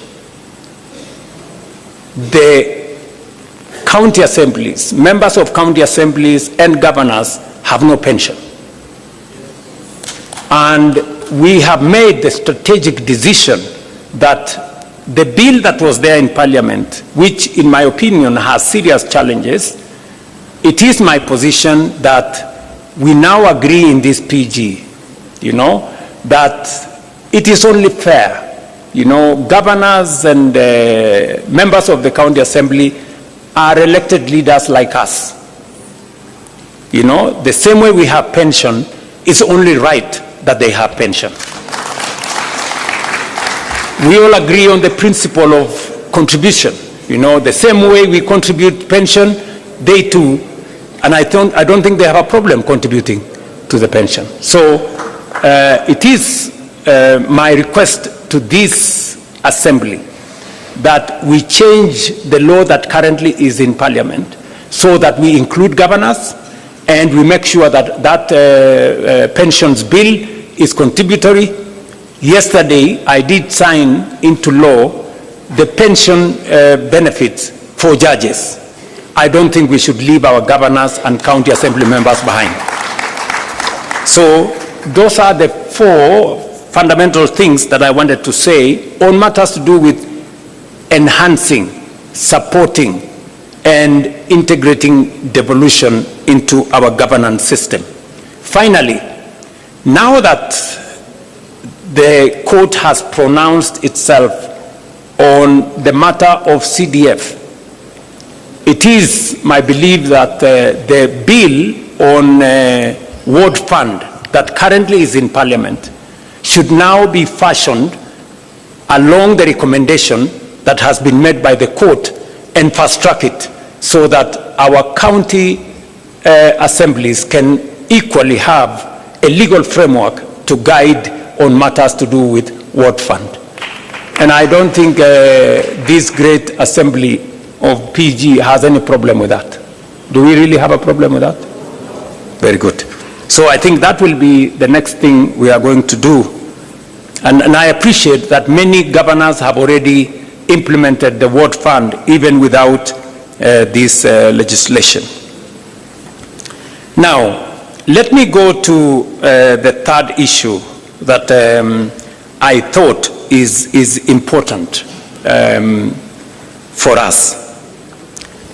The matter to do with leadership, integrity, and the fight against corruption. This is a key commitment that we made under the 10-point agenda. Now, let me say the following on this matter. Number one,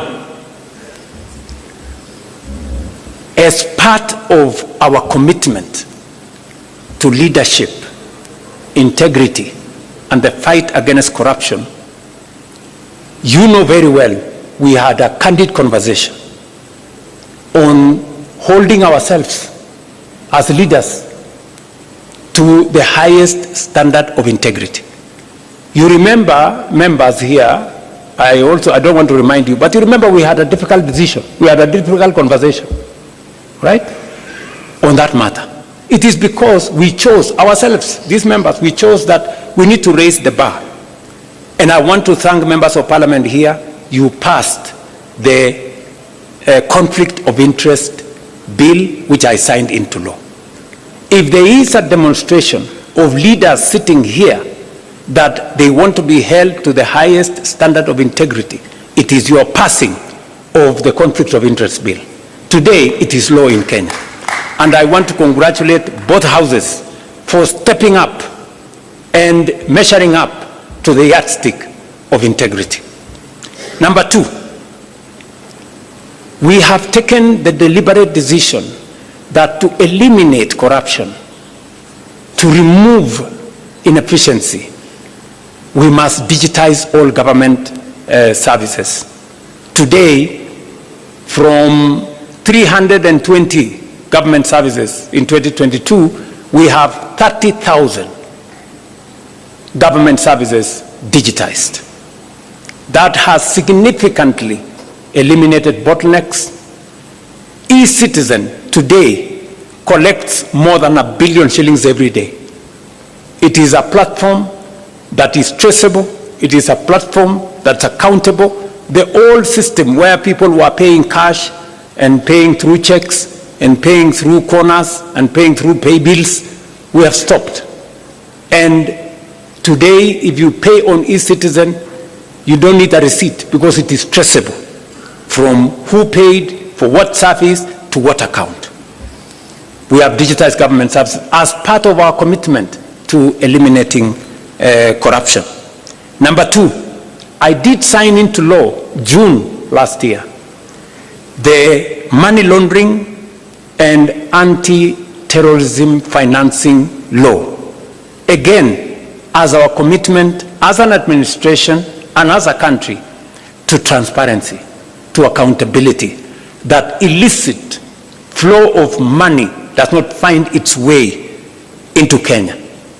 As I speak to you, we also undertook three significant steps as a means of accountability and reducing on corruption. Professor Anyang', who was in our treasury, will tell you we have been struggling for the last almost 20 years to do what we called single treasury account. It has never happened. It has happened this year. We have been struggling to do what we call zero-based budgeting, meaning that we eliminate confusion. There was an element where people were saying corruption is budgeted. This time round, we are introducing greater accountability on budgeting to make sure that for every budget, every year we bring it to zero, we know what was achieved, what was not achieved, and then we plan again. So those two, and then finally, we are undertaking the e-government procurement. We know it has caused difficulties. It has not been easy. But it has not been easy because those people who are used to manipulating things and tenders and what have really fought this matter. We agreed on EGP like 8 years ago. I think it was 2020. It has been in the books. It has never been implemented. We have implemented it this year. Why? Because we want government procurement to be transparent. We want accountability. And we want to know if you are selling to government, are we getting a fair price? Who is supplying the tender? For how much? And it must be open in a portal where all people involved can follow, so that if I don't get the tender, it means I was not the lowest or I did not meet the qualifications. That is what we are doing in matters to do with integrity and making sure that leadership is held to account. Let me also say that we have enhanced the place of the Kenya Anti-Corruption Commission. They have concluded 143 cases, investigations. They have already obtained in the last 3 years 86 convictions, and because we have always been told convictions is a challenge, we have achieved 86 convictions, and especially we have enhanced their capacity to seize assets. We have already obtained assets of 9.8 billion, which have now come back to government, and we are pursuing assets worth 22 billion, assets that were obtained by corrupt means. And we say those assets must be surrendered to the government of Kenya. On the fourth item that I wanted to speak to is on the matter of debt.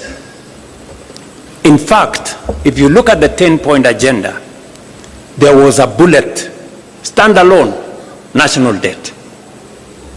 The national debt has been a very big challenge to Kenya. In fact, debt almost brought our country to its knees. You heard what Professor Kidura said, that in 2022, there were 6 countries that everybody believed in the world they were going to default on their foreign financial obligations. One of them was Kenya. And why was Kenya there? Because we had the highest, the largest Eurobond of $2 billion. And I remember my good friend John Buddy saying, I mean, this debt was there, everybody knew it was coming up, and nobody was doing something about it. You know, we were just waiting. And so the first thing when we came into office, we said we can't. This country cannot default. because many people don't understand the consequences of a country defaulting on its foreign obligations. It just turns your economy into something else. Just look at what happened in one of our neighboring countries. I don't want to mention names. When they defaulted, their currency was devalued by 100%. Just imagine Kenya's currency moving from 120 to 240. Would we have a country left here? And you know, there were very many people who were persuaded that the Kenya currency was going to go to 200. In fact, I remember speaking to one of the bankers, who is no longer my friend, because he was among the people who, you know, imagined, they were already piling up dollars, because they imagined that when it gets to 200, they will make a killing. Unfortunately for them, they had to make losses, because the 200 shilling dollar did not happen. So we had to intentionally deal with the debt. What have we done on matters to do with debt? Number one, we made sure that we did whatever it took.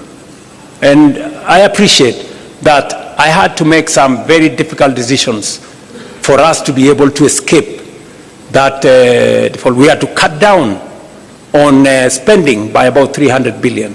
We had to remove subsidies on unga. We had to remove subsidies on fuel. We had to eliminate, we had to stall some of our projects because we had to pull back from continuous borrowing. That's number one. Number two, we did not just avoid default. We now went into a plan on how do we reorganize our debt. How do we successfully negotiate our way? I can confidently, that's why we went to the market. We went to the market in February 2024. We went to the market in February 2025. We went to the market in October 2025. And we went to the market again this February. To do what? To do liability management. The debts that were due next year, we now have no debts due in 2027. We have a small debt due in 2028. Then we will go to 2037. We have reorganized our debt portfolio so that it doesn't threaten our fiscal sustainability. And I must thank John Mbadi and his team at Treasury. They have done a very commendable job. Muwapigie makofi. We have also engaged some of our lenders. I do not want to mention names. I have had to go and sit with some of the lenders and tell them, guys, some of these loans, the repayment is too steep for us. You know, some of the interest rates you are charging us are very high. And we have successfully managed to reduce some of the interest rates.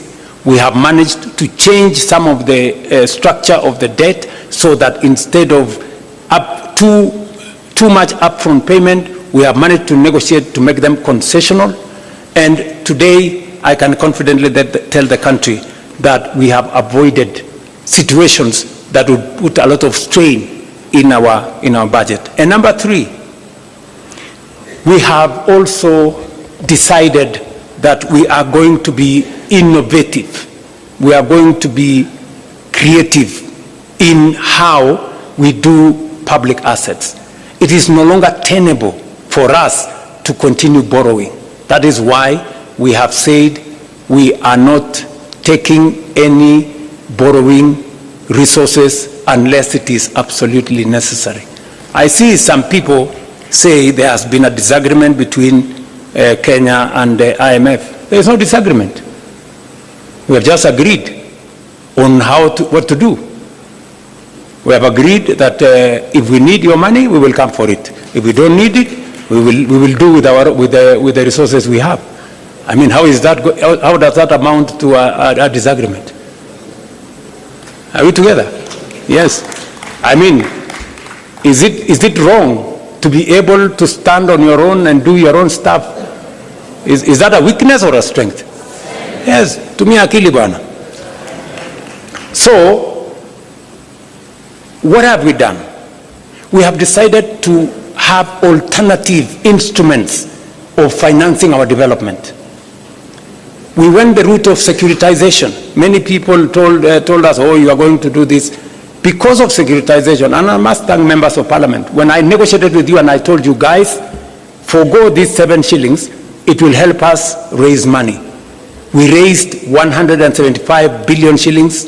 We returned all the contractors to our roads. We paid them. Today, we have 6,000 kilometers of road going on in Kenya. We have 90% of our contractors are back on site, and new roads are now being contracted because we decided not to continuously depend on the budget. We looked for alternative instruments of financing our road infrastructure. We are doing the same with Talanta. We are doing the same. Look, when I say innovative, I was explaining today in the morning, how did we decide to finance Talanta? The sports fund has been a fund that has been there forever. That sports fund has not achieved much because you find a few, a small project there. Most of the money is lost. Another project there, so use some cabro in some place, some gate in some place.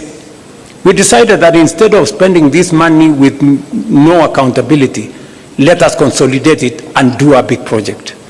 Today, and somebody was saying, oh, William Ruto has pledged for 15 years money from the sports fund. Yes, we have done it. But at least we have Talanta Stadium complete, standing here. Tell me, sports fund has been there for 20 years. Which other project has it done? Can you show me one project? At least I can show you what it's going to do for 15 years. Are we together? Yes, that's how innovation works. How are we building bombers? Have you seen any budget have you seen any approval of any line of budget in Parliament for bombers? We are building bombers using the tourism levy.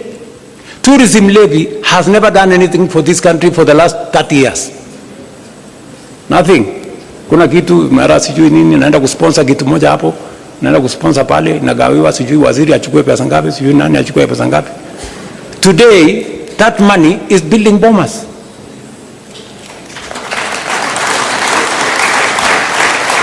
Friends, that is how thinking out of the box looks like.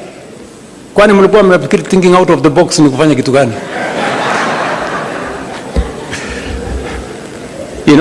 If we had gone to borrow money to build all this, we would be in trouble, So we have decided to think outside the box.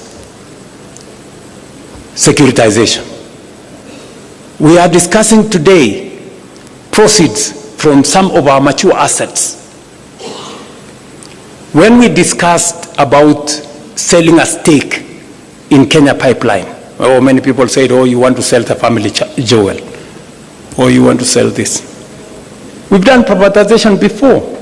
We privatized Kenya Airways, we privatized KICC, we privatized Safaricom, we privatized I don't know which company. But today, we cannot account for the proceeds of that privatization. We are doing it differently. And that is why Parliament passed the National Infrastructure Fund. It is not an experiment, as I said yesterday. It is what other countries have done. It's what India has done. It's what the UK has done. It's what Ghana has done. It's what South Africa have done. And that is the way to the future.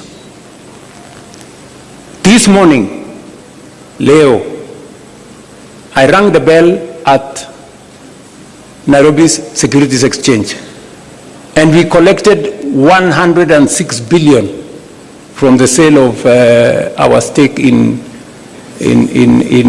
Kenya Pipeline IPO. And we are going to put that money in the National Infrastructure Fund.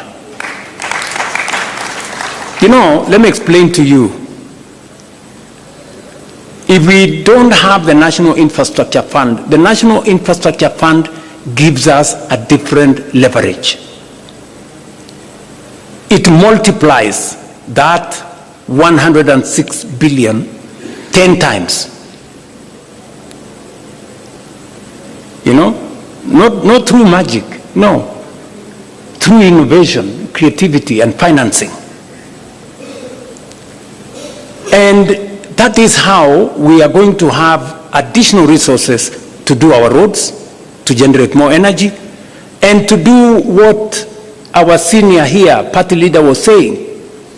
He said, we pretend that there is always an emergency in northern part of Kenya, when we know it's going to happen. Because of what we are doing now, if you read today's newspaper, we have already advertised for several dams. So when I talked about us using the National Infrastructure Fund and proceeds from privatization for building infrastructure, we are not talking about the future. We are talking about doing it now. We've already done the contract for Jomo Kenyatta. That is where about 15 billion shillings is going to go. And that 15 billion shillings is going to enable us raise 150 billion. Just by putting 15 billion. It's the same thing we are going to do with the dams. If you check today, we have already advertised several dams, because that is how we are going to cure the problem of food insecurity. Water harvesting, water storage, irrigation. That's how we are going to eliminate the shame of hunger in our republic. And we are beginning that journey today. Many people were asking themselves, will the National Infrastructure Fund be accountable? I want to tell you, yes, it's going to be accountable. It's going to be accountable to Parliament. It's going to be audited by the Auditor General. It's going to engage Cabinet. And we are going to make sure that no shilling of that money is going to go anywhere except for productive national infrastructure. I will be appointing the board tomorrow. The governing council tomorrow. Then they will be the one to competitively recruit the board, because we want to inject transparency into that space. I was saying this in reference to debt, how we are dealing with debt, and how we want to make debt not a threat to the Republic of Kenya. Number one, we have negotiated with our lenders. Number two, we have rearranged using liability management the debt portfolio. Number three, we are using different mechanisms to raise revenues for matters to do with the public infrastructure development. We are using private-public partnership.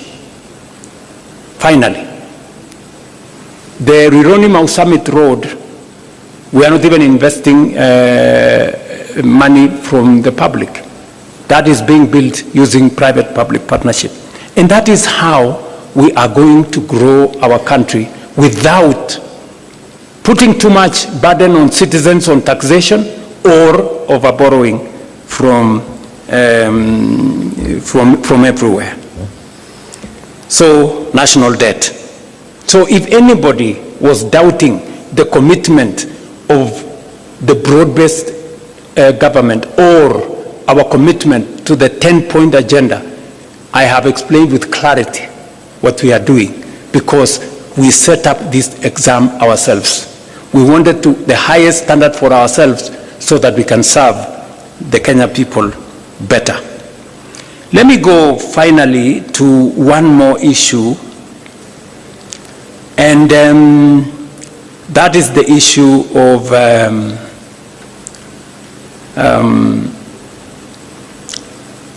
the subject we committed ourselves to, which was peaceful assembly and making sure that the victims of protests are compensated. Although we have been told here and it is correct by the party leader of ODM that you can never compensate life, but you can do something about it.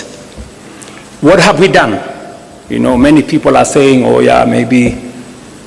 I took the first step and gazetted a victims compensation panel. It subsequently went to court, and the court held it for a while. Even as the court held it, we did some work. We have identified all the victims, as we talk to you, with the Kenya Human Rights Commission, with the Independent Police Oversight Authority. We have identified all the victims and profiled their names, and we have already made sure that we have a comprehensive list. We did not even stop at 2013. We went back all the way to 2017 to make sure that all those that were affected by protests from 2017 are now captured. So we have already identified all the people in there.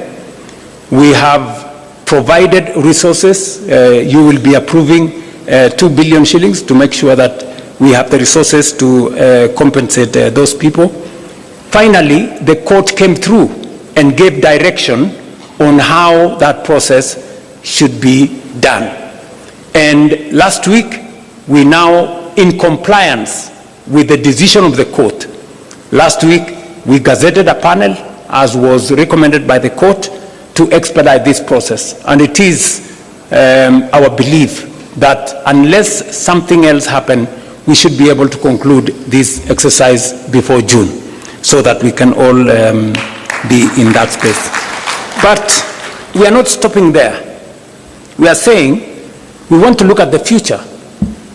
And so I think it would be right for us in this PG to recommend that the Kenya Human Rights Commission propose a law to Parliament on protection of protesters. Let there be a law on how to protect protesters, because it is a constitutional right. We do not want to propose the law from the executive side of government. Let it be proposed by the Kenya Human Rights Commission in consultation with others, so that we can carry that through. Let me conclude by saying that aside from that, we have facilitated the Independent Police Oversight Authority to make sure that those security officers in breach are held to account. As I speak to you today, 35 cases have been successfully prosecuted and 49 police officers have been convicted. As I talk to you, we have another 30 cases that are undergoing disciplinary action in the police, and the process is ongoing.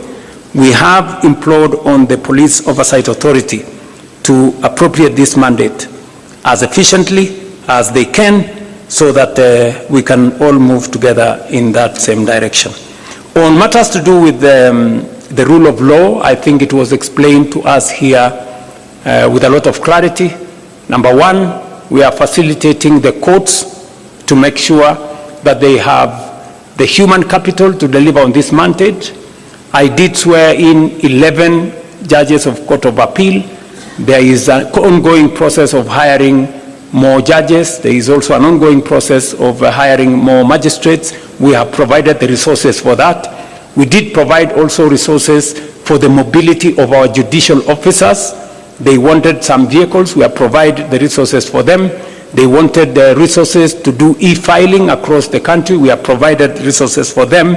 And yesterday, as I said, with the passage of Parliament of the benefits, especially pension benefits bill for judges, yesterday I did sign it into law so that we can give our judicial officers greater capacity and be able to, for them to be able to appropriate and discharge their mandate as is required of them by the Constitution. So, in a nutshell, these are the items I wanted to speak to you about, just as summary of the items that we are engaged in as an administration. And we are not doing this to satisfy the 10-point agenda. No, we are doing this because it is good for Kenya. And because we made a commitment, not by force, but because we wanted to do it. And I am very confident that working with you, we will find the way into the future together. Finally,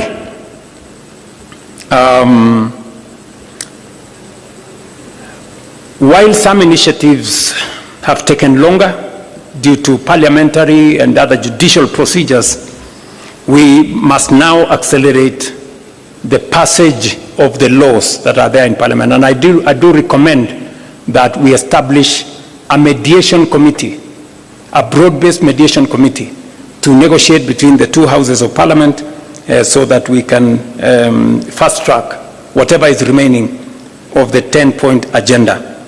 I know the committee, the Oversight Committee, have requested us to extend their term by only 60 days for them to conclude some of the processes they are doing, and I think it's only fair. They have done a great job. I think it's only fair that we extend that by 60 days. I don't know whether that is agreeable to members here. Will as many as of that opinion say aye? Aye. Will as many of the contrary opinion don't speak? Okay. All right. So I think it is so extended.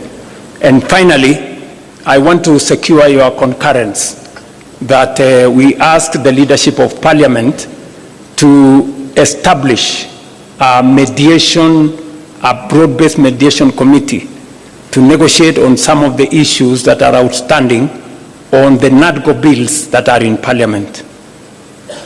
Do we agree that we establish a broad-based mediation committee?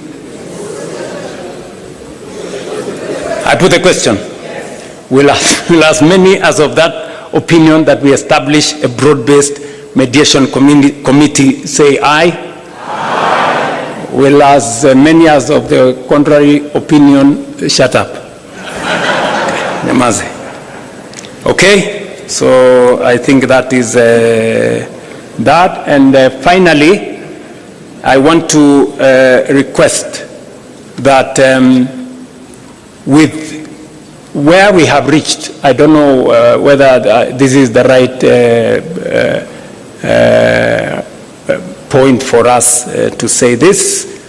Where we have reached in the consultation, I will maybe want to ask the leadership to come and read for us the summary of what we have achieved. But let me say the following, because following consultations between the party leader of ODM and myself, on behalf of all of us,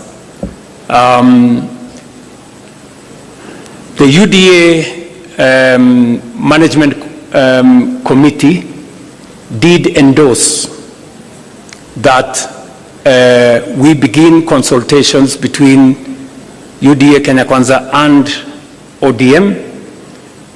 It was also approved by the National Executive Committee of UDA, and it was also approved by the National Governing Council of UDA. The same happened for ODM. There was, I think, a meeting of the Management Committee of ODM, NEC, and also the other organs. It is my proposal that this PG endorses what was agreed in the organs of ODM and in the organs of UDA as a means of carrying also the decision as endorsed by this joint parliamentary group. I don't know whether that is a good place for me to put the question. I therefore put a question that as many as of the opinion that they agree with the decisions of the organs of ODM and the organs of UDA on the process of engagement between our two formations, as many as of those who agree with the decisions of the organs of the party say aye. As many as of a contrary opinion say something? Nothing. Okay, they say nothing. The ayes have it. I don't know whether there is another matter. Yes, there is a final matter. Just hold on, Chair. There is a final matter that it is my request and that of the party leader of ODM that as a way of now progressing our consultations in line with the authority given to us by the organs of the party, that this PG endorses the formation of a technical committee to now take the process forward of 4 members from ODM and 4 members from UDA to craft for the party leader of ODM and myself a technical committee to put together how we take this process into the future as recommended by the party organs of the two formations.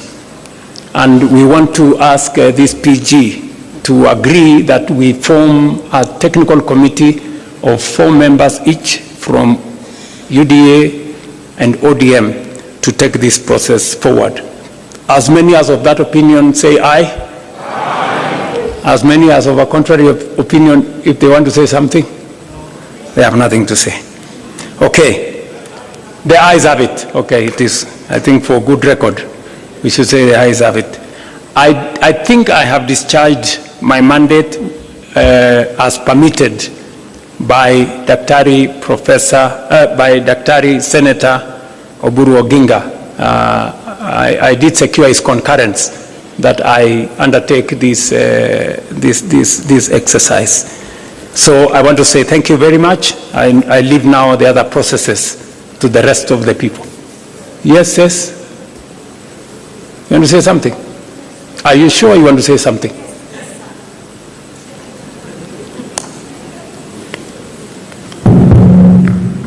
Sir, I'm sorry I have to speak before you come down. Please say something about the 2/3 gender rule. It is silent in this report, even under the recommendations of the ZANI committee. They are silent about the way forward. No, it is not there. It is there. Just mentioned. It is there, Can somebody read out the Chair, it is there, says. Your Excellency, please let me read for you. We cannot make such a fatal mistake. You know, Your Excellency. Item number 1, constitutional amendment. Yes. Yeah, but so, you know, sir, you know how critical this matter is. Yes. Your pronouncement means a lot to the women of this country. It is very, very important that this is mentioned right here and now. Let me be specific. Let me be specific.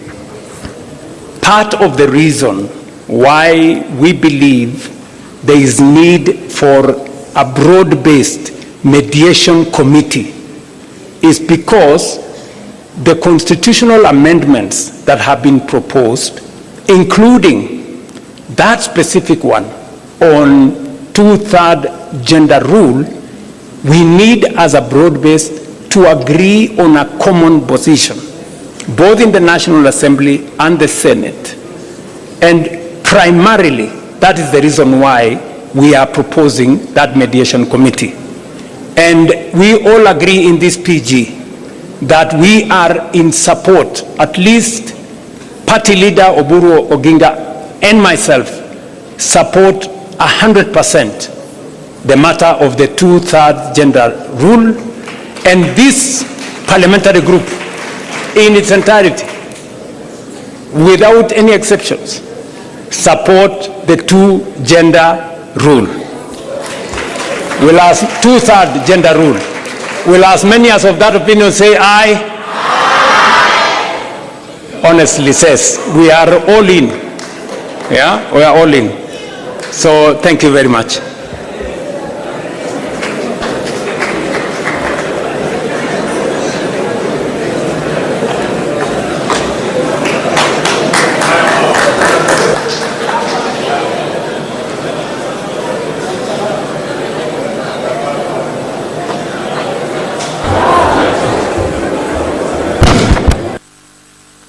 I think His Excellency the President has allowed us to sit down, those who can sit. Ni fire, si fire. Ni power, si power. Fire, power. Now, we've run out of time.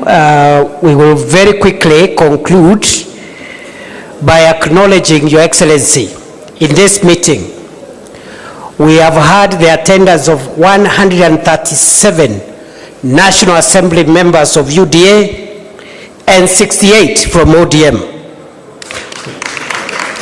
137, from UDA and its affiliates in Kenya Kwanza, and 68 from ODM, total 205. Members of the Senate from Kenya Kwanza, 22, and 38 from ODM, total 60. IALA members 3 from UDA and none from ODM. I don't know where the ODM IALA brigade is. The total numbers, National Assembly 162, and from National Assembly 106 from Senate, total both houses 268. Your Excellency, we also have Excellency governors, maybe those who are still here. I see Waigoro, Sakaja, Mungaro, Ntutu, Governor of Lamu. I see some of them have left, and the Chair of the Council of Governors is also present. Your Excellency, because of time, you have had very clearly 2 major presentations. 1, our scorecard as broad-based government. 2, our progress on this long-term issue about the 10-point agenda. Our 2 leaders have spoken, UDA, ODM. So really, unless there is something, maybe a comment or 2, we can take them, and after that, I'll invite the House leadership of the 2 houses to come and flank those who will read the resolutions on behalf of the joint PG. And in the next 3-4 minutes, we can be out of here. Yes, Honorable Luoch, quickly. Honorable Luoch. Thank you, Your Excellency. Thank you, the Vice President, the Deputy President. I have only 2 comments to make, one by way of way forward. The main issue that I want to say is the communication that comes out of here must be clear and succinct in terms of what the 10-point agenda has achieved. Correct. And I think His Excellency, the President, has properly captured this. Yes. Much more than I see on this report, and not because they have done a bad job.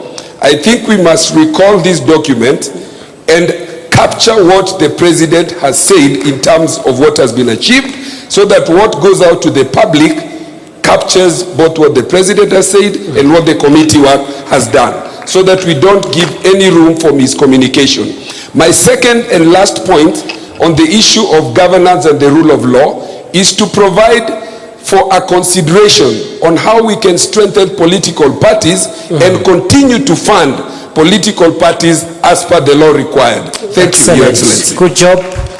Can we take a position on that? He thinks the President's explanation has been a little more...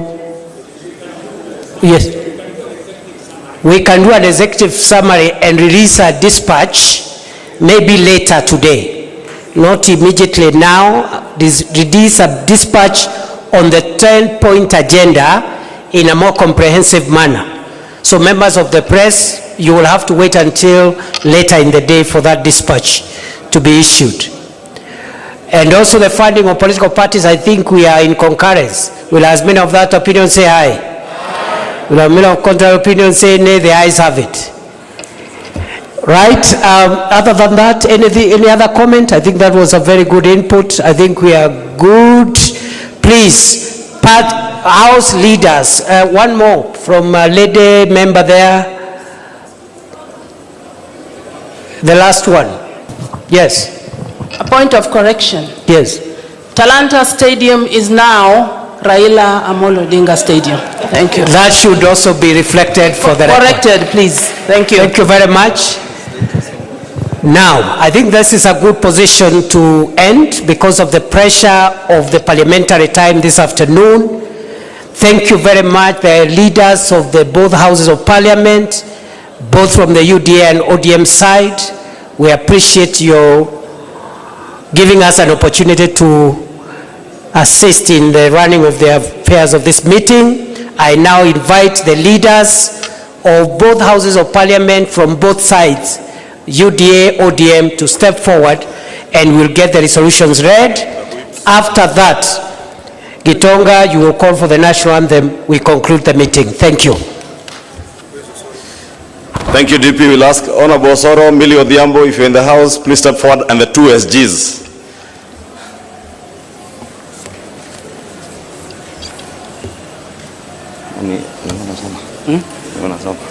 No, you can read page 1, then you can give me the rest. This thing. The resolutions passed. Okay. I will add that. No, answer na hapa.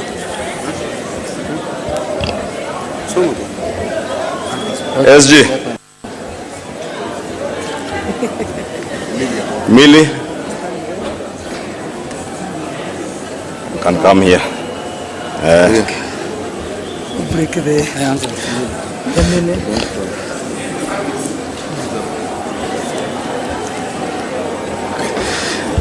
Your Excellency, if you allow me to also acknowledge among us those members who are here, we also have our partners and friends from Jubilee Party who are not part of ODM or Kenya Kwanza and are here, and we truly appreciate them for joining us.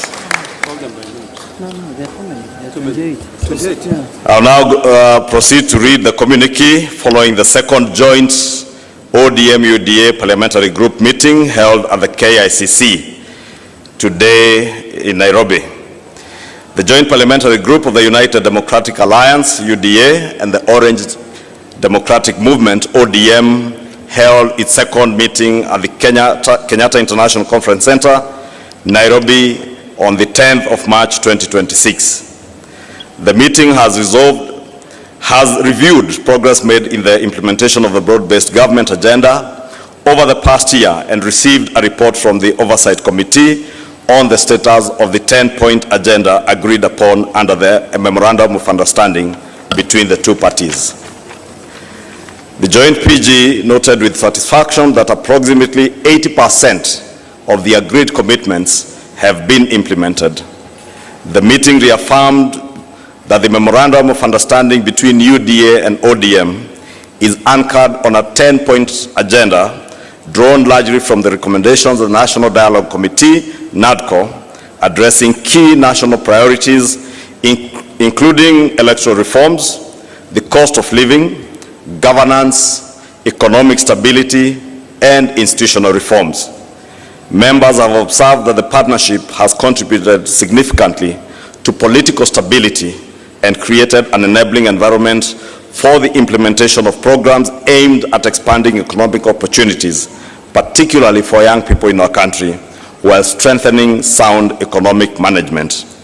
The meeting further noted progress made in stabilizing the economy and addressing the cost of living through measures including reduced inflation, the continuous fertilizer subsidies program that is supporting farmers across the nation, expanded health care and health coverage under the Social Health Authority, strengthened anti-corruption measures, and the revival of the stalled road projects through the securitization of the Road Maintenance Levy Fund. I want to invite Honorable Junet to continue. Oh, okay. The meeting resolved to extend the mandate of the Oversight Committee by 60 days to enable it to finalize outstanding matters arising from the implementation of the agenda. In addition, the joint PG agreed to establish a joint technical committee with each party nominating 4 members and the respective executive directors serving as joint secretaries. The committee will develop the shared policy agenda and priorities of the 2 parties, which will inform the work of a coalition framework to be considered later in the year. So this is the technical committee that will develop the issues and the things that pertain to the public and the 2 parties, and lay ground on what issues the negotiation committee will discuss on the issues.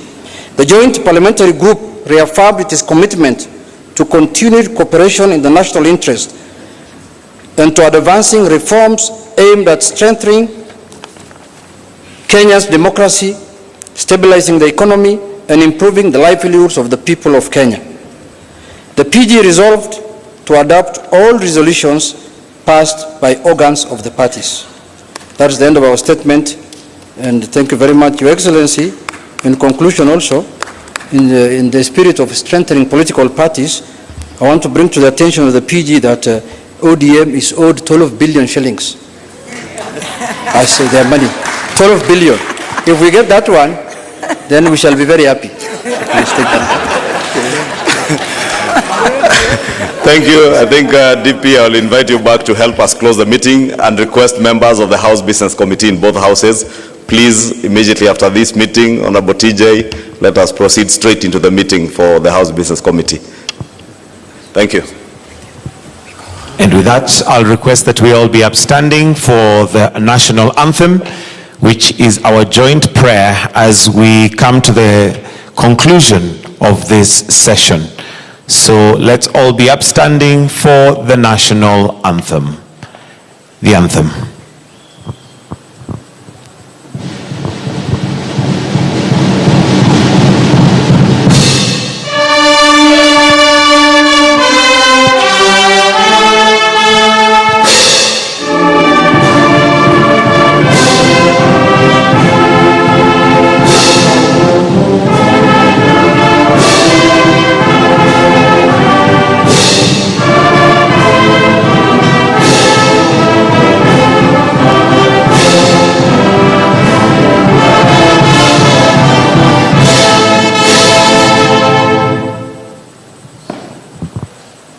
And with that, we'll now allow His Excellency to depart and leave at his own pleasure.